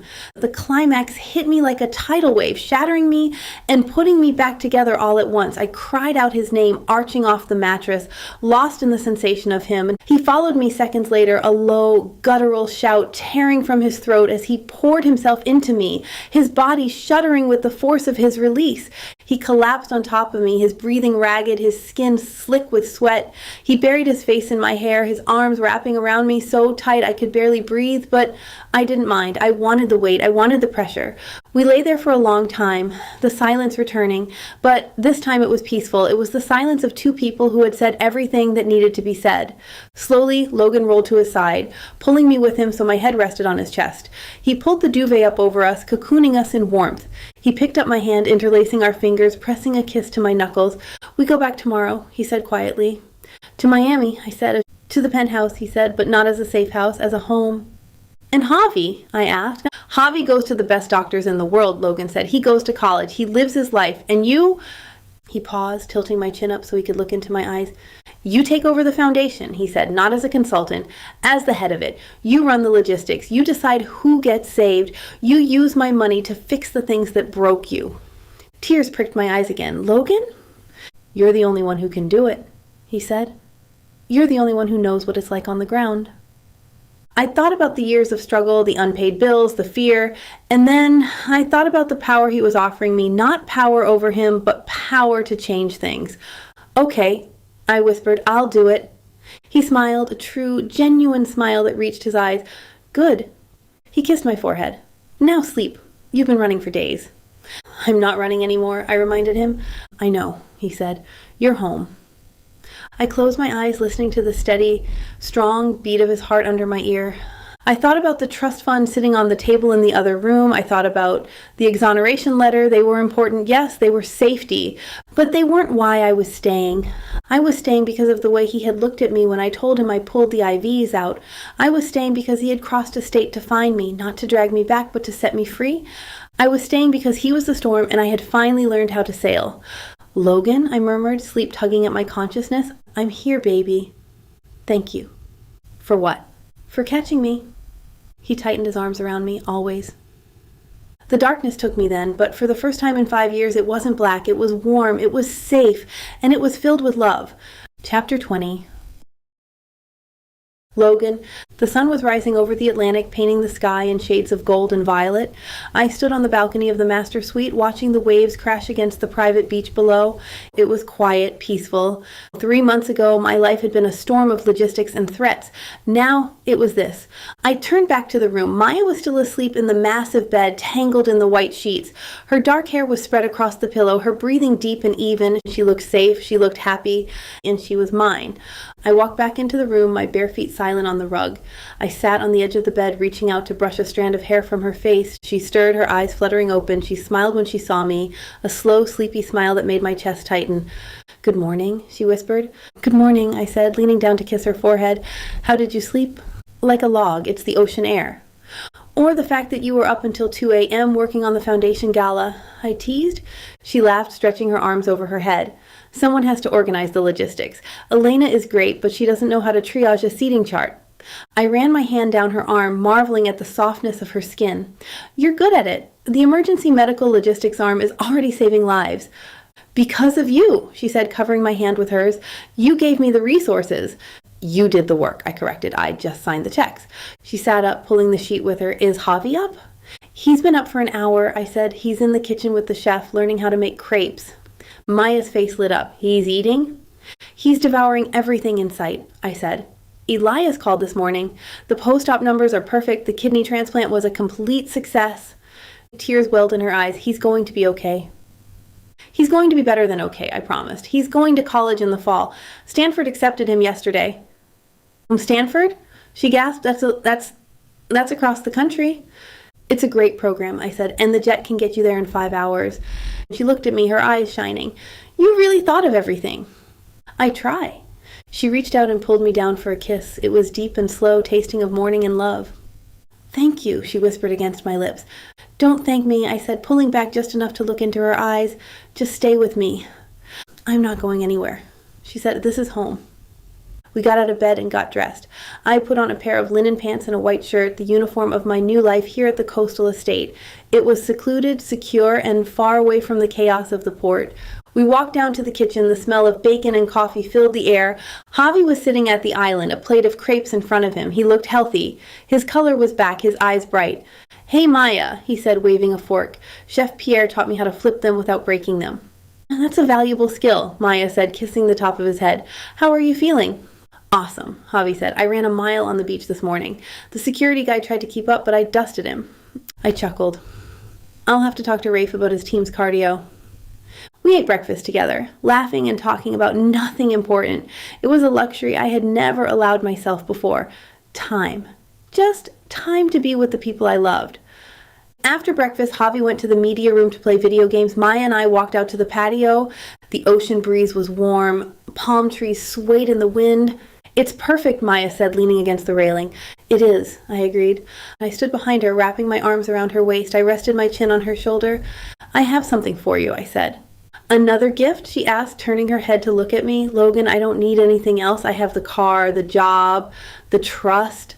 "This isn't a resource," I said. "It's a question." And I reached into my pocket and pulled out a small velvet box. She went still. "Logan?" I turned her around so she was facing me. I didn't kneel. We were equals now, partners. I opened the box. Inside was a diamond ring, simple, flawless, and brilliant. "I don't want a contract anymore," I said. "I don't want a consultant. I want a wife." She stared at the ring, her breath catching in her throat. "Maya Diaz," I said, my voice rough with emotion. "Will you marry me?" She looked up at me. Her eyes were wet, but her smile was blinding. "Yes," she whispered. "Yes, I will." I slid the ring onto her finger. It fit perfectly, and I kissed her, lifting her off her feet. She wrapped her legs around my waist, laughing. "We're getting married," she said, sounding amazed. "We are," I said. "And we're doing it my way. No press, no paparazzi, just us. Here, tonight." "Tonight?" "The judge is flying in at sunset," I admitted. "Elias and Rafe are coming for dinner. Damien sent a case of champagne." "You planned this?" she said, swatting my arm playfully. "I'm a logistics expert," I said, grinning. "I plan for success." The rest of the day was a blur of happiness. Maya spent the afternoon with the stylist I had flown in getting ready. Javi helped me set up the altar on the beach. At sunset, we stood by the water. The sky was on fire. Rafe stood beside me as my best man. He looked sharp in a suit, but his eyes were scanning the horizon, ever the protector. "You look nervous," Rafe murmured. "I'm terrified," I admitted. "She's too good for me." She is, Rafe agreed, but she loves you. Don't ask me why. Then the music started. A string quartet played softly over the sound of the waves. Maya walked down the aisle of white sand. She was wearing a simple white dress that moved with the wind. She looked like a goddess. She looked like my future. When she reached me, she took my hands. Her grip was warm and strong. We said our vows. They were simple promises to love, to protect, to stay. I now pronounce you husband and wife, the judge said. I kissed her, and as I held her in my arms, surrounded by my friends and her family, I knew the storm was truly over, and the reception was intimate, just the five of us, the five and our families. We ate, we drank, we laughed. Elias Vale raised a glass. To Logan and Maya, may your life be as boring as possible. Here, here, I said, clinking my glass against Maya's. Later, as the party wound down, I found Rafe standing by the edge of the patio, looking at his phone. Trouble? I asked, walking over to him. Always, Rafe said. He showed me the screen. It was a secure message. New case file just came in from Lena Hart. Lena, I asked, the victim services contact? Yeah, Rafe said, his eyes dark. She has a client, high-risk extraction, needs a security detail. You taking it? I owe her, Rafe said. She helped us with Maya, and the file looks interesting. Be careful, I said. I'm always careful, Rafe said, putting the phone away. Congratulations, Logan, you made it out. We all did, I said. Rafe left, disappearing into the night to chase his own demons. I walked back to Maya. She was dancing with Javi, spinning him around on the patio. They were laughing. I watched them for a moment, my heart full. Then I walked over and cut in. My turn, I said. Javi grinned and stepped back. She's all yours, Logan. I pulled Maya into my arms. We swayed to the music, the ocean breeze cooling our skin. Mrs. Cross, I whispered in her ear. Mr. Cross, she replied, smiling against my neck. Let's go upstairs, I said. The party isn't over. It is for us, I said. I led her up to the master suite. The room was filled with candles. The balcony doors were open to the sound of the sea. I unzipped her dress, letting it fall to the floor. I kissed her shoulder, her neck, her jaw. I love you, I said. I love you too, she whispered. We made love in the candlelight, slow and sweet and passionate. It wasn't about survival anymore. It was about celebration. It was about a future we were building together. Afterward, we lay in bed watching the moon rise over the water. So, Maya said, tracing the line of my jaw, what happens tomorrow? Tomorrow, I said, we live happily ever after. That sounds like a fairy tale, she said. It is, I said, pulling her close, but it's our fairy tale, and it's real. She closed her eyes, safe in my arms. The billionaire and the EMT, the storm and the anchor. We had survived the hurricane. We had survived the cartel. We had survived our own fears, and now we had everything. Thank you for reading. The next book in the series is done, and I hope you love Rafe and Lena's romance in The Lockdown Billionaire. And if you want to read the epilogue for what happens to Logan and Maya a few years later, join my newsletter and get the preview. The Lockdown Billionaire Chapter 1 Preview. Rafe?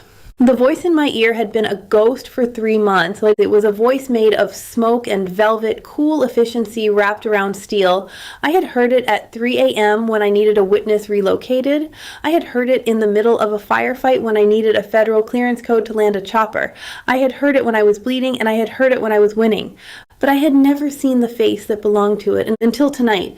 I killed the engine of my armored SUV, the heavy silence of the Miami night rushing in to fill the cab. I was parked in the alley behind a derelict warehouse in Wynwood, a grim, graffiti-covered district that woke up when the tourists went to sleep. It was one of my black sites. Off the books, off the grid. The phone in my center console buzzed. A single text message, I'm inside. 10 minutes. I stared at the screen. Lena Hart. For the last 90 days, while Logan Cross was burning down the world to save Maya Diaz, Lena had been the invisible hand moving the pieces on the board. She was victim services. She was the government cleanup crew. She was the woman who made people disappear. And now she was the one asking for an extraction. I checked my weapon, a 6-hour P226, holstered beneath my jacket. I checked the perimeter sensors on my tablet, all clear. I stepped out of the truck. The humidity was suffocating, a wet wool blanket draped over the city. It smelled of ozone and stale beer. My heart was doing a slow, heavy thud against my ribs. It wasn't fear. I didn't do fear. It was anticipation. I had built a billion-dollar private security empire on the concept of knowing everything. I knew the blast radius of a C4 charge. I knew the precise pressure required to break a human trachea. I knew the darkest secrets of every politician in Florida. But I didn't know what Lena Hart looked like. I walked to the steel door at the rear of the warehouse. I punched in the biometric code. The lock hissed, disengaging with a heavy clank. I stepped into the darkness. The warehouse was a cavern of shadows, lit only by the ambient streetlights filtering through the high, grimy windows. Dust motes danced in the beams. "Stay where you are, Santoro!" The voice came from the catwalk above. It was her, the same cool, detached tone I had listened to over encrypted lines for months. But there was something else in it tonight. A tremor, a fracture in the steel. "I'm alone, Lena," I said, my voice echoing in the empty space. Weapon is holstered, hands are visible. I held my hands up, palms out. "Come down." "Did you bring the transport?" she asked. "It's outside, armored, secure." "And the driver?" "I'm the driver." A pause. "You don't drive, Rafe, you command." "For you," I said, my eyes scanning the darkness, trying to pinpoint her location. "I drive." I heard a sigh, soft and ragged, then the sound of boots on metal grating. She stepped out of the shadows and began to descend the spiral staircase. My breath hitched. I had imagined her 1,000 times. In my head, she was severe, dark hair maybe, glasses, a woman who buried herself in paperwork to hide from the horrors she managed. I was wrong. Lena Hart was a storm. She hit the concrete floor and turned to face me. She was tall with legs that went on for days, clad in dark tactical cargo pants, but it was her hair that stopped me cold. It was blonde, a bright, defiant gold that seemed to catch every scrap of light in the room. It was pulled back in a messy, chaotic bun, strands escaping to frame a face that was sharp angles and exhaustion. Her eyes were blue, not the pale blue of a summer sky, but the dark, electric blue of a gas flame. She was holding a file folder against her chest like a shield. "So," she said, her gaze raking over me, assessing the threat. "The voice has a body." "Likewise," I said. I took a step closer. The somatic response was immediate and violent. My skin prickled. The hair on the back of my neck stood up. It wasn't just that she was beautiful, though she was devastatingly so. It was the recognition. It was the feeling of a click, a lock sliding home. "You look like hell, Lena," I said softly, and she let out a short, humorless laugh. "I've had a bad week." "The message said high-risk extraction," I said, closing the distance until I was 6 feet away.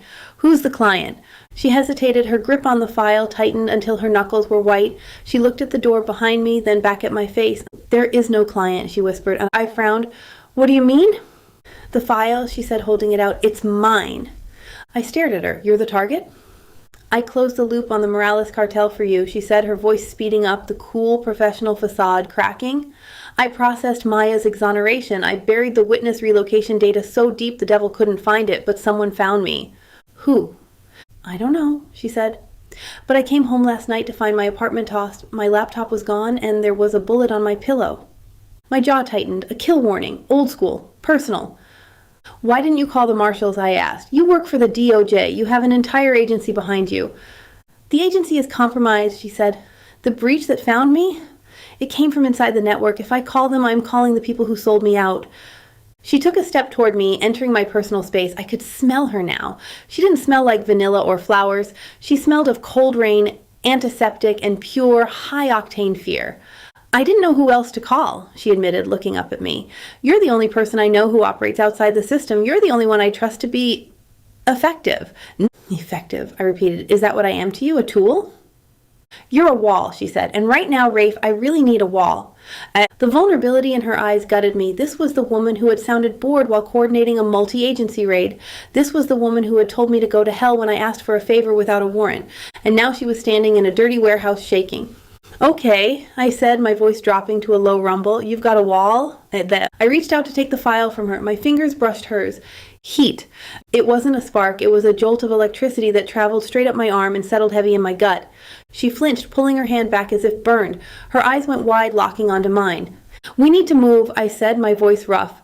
"If your apartment was compromised, your phone is compromised. Did you bring it?" I turned it off. "Not good enough." I held out my hand. "Give it to me." She dug into her pocket and handed me her phone. I dropped it onto the concrete floor and crushed it under the heel of my boot. The crunch of glass and plastic echoed in the silence. "We're dark," I said. "From this moment on, you don't exist." "Where are we going?" she asked. "I can't go to a hotel. They'll track my credit cards." "My house," I said. She blinked. "Your house? You mean your home?" "It's a fortress," I said. "Biometric perimeter, independent server. Armed detail 24/7. Nobody gets in unless I want them in." "Rafe, I can't ask you to..." "You didn't ask," I cut her off. "I'm telling. You're the asset now, Lena, and I protect my assets." I grabbed her arm. It was instinct. I needed to get her moving, get her behind armor plating. But the moment my hand closed around her bicep, she hissed in pain. I froze. "What is it?" Nothing, she said quickly, trying to pull away. I'm fine. You're hurt, I accused. I didn't ask for permission. I reached for the hem of her tactical jacket and pushed it up. There on her forearm was a nasty, jagged laceration. It was crudely bandaged with what looked like a strip of a t-shirt and duct tape. Blood had soaked through the fabric. Jesus, Lena, I swore. This needs stitches. I cut it on the fire escape, she said, her face pale, when I ran. You've been bleeding this whole time? I didn't have time to stop. I looked at the wound, then at her face. She was tough. Tougher than any civilian I had ever met, but she was running on fumes. We're leaving, I said. Now. I guided her toward the door. I kept my body between her and the open space of the warehouse, shielding her. It was a reflex I couldn't control. We reached the heavy steel door. I punched the code to exit. The lock clicked. I pushed the door open. Thwip! The sound was barely audible, a displacement of air near my ear. Then a chunk of concrete exploded from the door frame, inches from Lena's head. Sniper. Get down, I roared. I tackled her. I didn't think about being gentle. I slammed my weight into her, driving her back into the warehouse and down onto the dirty floor. I covered her body with mine, shielding her head with my hand. Thwip! Thwip! 2 more rounds tore through the open doorway, sparking off the metal floor. Silenced high-velocity rounds. Pros. They're here, Lena gasped beneath me, her hands clutching the front of my shirt. How did they find me? They tracked the car, I snarled, or they tracked me. I rolled off her, dragging her behind a stack of crates. I drew my weapon, the weight of the gun familiar and comforting in my hand. Stay down, I ordered. Do not move. Rafe, there's only one exit. There's always another exit, I said. You just have to make it. I peeked around the crate. The doorway was a kill box. Whoever was out there had the angle. They were waiting for us to panic, waiting for us to run. I looked at Lena. She was pressed into the dust, her blonde hair coming loose from the bun, wild and bright in the gloom. She wasn't screaming. She was watching me, her eyes laser focused. How many? She asked. 1 shooter, I said. Probably a spotter, maybe a breach team moving in. I have a Glock in my bag, she said when I looked at her bag. Can you shoot? I'm Federal Rafe, she snapped. I qualified expert. Good. I grabbed her bag and tossed it to her. She ripped the zipper open and pulled out a compact 9mm. She checked the chamber with a fluid, practiced motion. My blood heated. A woman who knew how to clear a jam in a crisis. God help me. Here's the play, I said, my voice low.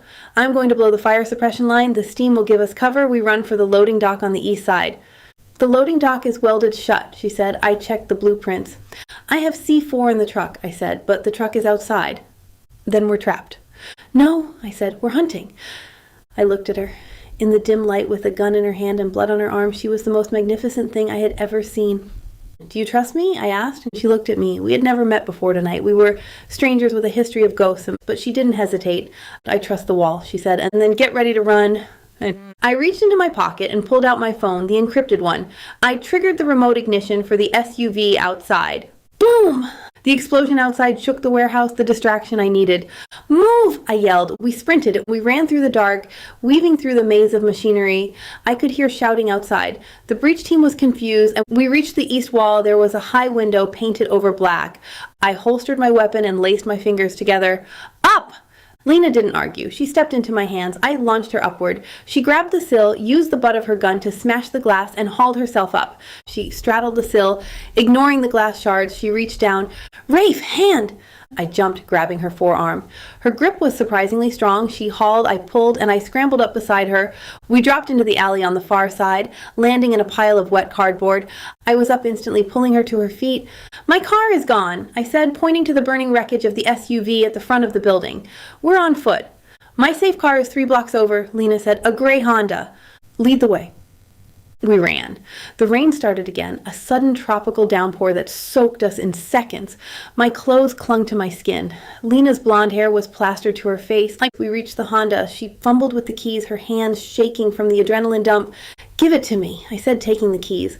I unlocked the car and shoved her into the passenger seat. I got in and started the engine, and I didn't turn on the lights. I pulled out of the alley, keeping to the shadows. We drove for 10 minutes in silence, putting distance between us and the kill zone. I checked the mirrors constantly, no tail. Finally, I let out a breath.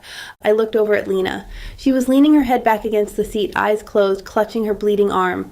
You blew up your truck, she whispered. It was a lease, I lied. It wasn't. It was custom, but I didn't care. You saved my life. I'm just getting started, I said. She opened her eyes and looked at me. The blue was intense, piercing. Why? She asked. Why are you doing this, Rafe? You don't owe me this much. You helped Maya, I said. That counts. That was professional courtesy. This is personal, I said. Personal. Yeah, I said, shifting gears, the engine growling as we hit the highway. You called me, you chose me. That makes you mine to protect. She stared at me, a flush rising on her pale cheeks. I don't belong to anyone, Santoro. You do now, I said. Until the threat is neutralized, you are under my command. My house, my rules. And if I don't like your rules, she challenged, a spark of fire returning to her voice. And I glanced at her. I looked at her wet clothes, the curve of her neck, the gun still gripped in her hand. I wanted to pull the car over and kiss the fight right out of her. And then we're going to have a problem, I said, my voice dropping an octave, because I don't lose, Lena, and I never give up an asset. She held my gaze for a long moment, the tension in the small car thick enough to choke on. Just drive, she whispered, turning to look out the window. But I saw the shiver that ran through her. I smiled grimly and pressed the gas pedal. The security billionaire and the witness protection ghost, we were going to be a disaster, and I couldn't wait. Order the lockdown billionaire now. Also by Victoria Pinder. Returning for Valentine's free if you go to my website. The House of Morgan. Secret crush, a secret baby, secret bet, secret wish, secret dad, secret heir, secret tryst, secret date, secret Romeo, secret caress, secret match and secret bridesmaid, secret admirer, secret cowboy, secret mistress, secret Cinderella, secret lover, secret tycoon, secret keeper, secret obsession, the prequel, The House of Morgan boxed, set 1 to 3, The House of Morgan boxed, set 4 to 6, The House of Morgan boxed, set 7 to 9, The House of Morgan boxed, set 10 to 12, The House of Morgan boxed set 13 to 15, Steel Series, rocking player, ruthless financier, wicked cowboy, powerful prince, cocky MD, Scottish seducer, Legendary rock star, charming boyfriend, fierce fighter, treasured, related steel friend story, Scottish wedding date, Scott for Christmas, Scottish second chance, Scottish New Year bride, a virgin cove, a cherished, captivated, fervor, besotted, enamored, single brothers, virgin cove, bold, shameless, brazen, princes of Avte, forbidden crown, forbidden prince, forbidden royal, forbidden duke, forbidden earl, forbidden monsieur, forbidden marquis, forbidden count, forbidden king, forbidden bastard, forbidden noble, forbidden lord, princes of Avse Viens Lights Trice, princes of Avse 4 to 6, and princes of Avse 7 to 9, the midnight billionaire, the stormbound billionaire, the lockdown billionaire, the demolition billionaire, the protocol billionaire, the blacklist billionaire, the hawk fortune, tempting Gabe, tempting James, tempting Connor, tempting Harry, tempting David, hawk series, married to the billionaire prince, irresistibly lost and irresistibly found, irresistibly charming, irresistibly tough, irresistibly played, irresistibly rugged, irresistibly strong, irresistibly dashing, irresistibly boxed, set 3 to 5, irresistibly boxed, set 6 to 8, hidden alphas and hidden Gabriel and hidden Raphael and hidden Rocco and hidden alphas boxed set, adventure romance, Michael, Dane, the Marshall family saga, favorite crush, favorite mistake, favorite sin, favorite scandal, the Collins brothers, chaperoning Paris, borrowing the doctor, Gerard, Liam, Eric. Then if you also like science fiction / fantasy romance and hidden dragon series, Call of the Dragon, Dawn of the Dragon, and Escape of the Dragon coming soon, The Queen Jean, Whispers of a Throne, Storm of the Throne coming soon, Earthseeker's Mission, Makeup May Change Your Life, The Zoroaster Affair, Ancient Greek Heroes, Romancing Theseus, Mything the Throne. About the author, USA Today. Best-selling author Victoria Pinder grew up in Irish Catholic Boston, then moved to Miami. Eventually found that writing is her passion. She always wrote stories to entertain herself. Her parents are practical-minded people demanding a job, but when she sat down to see what she enjoyed doing, writing became obvious. Visit my website and download a free novel, www.victoriapinder.com. Victoria at victoriapinder.com.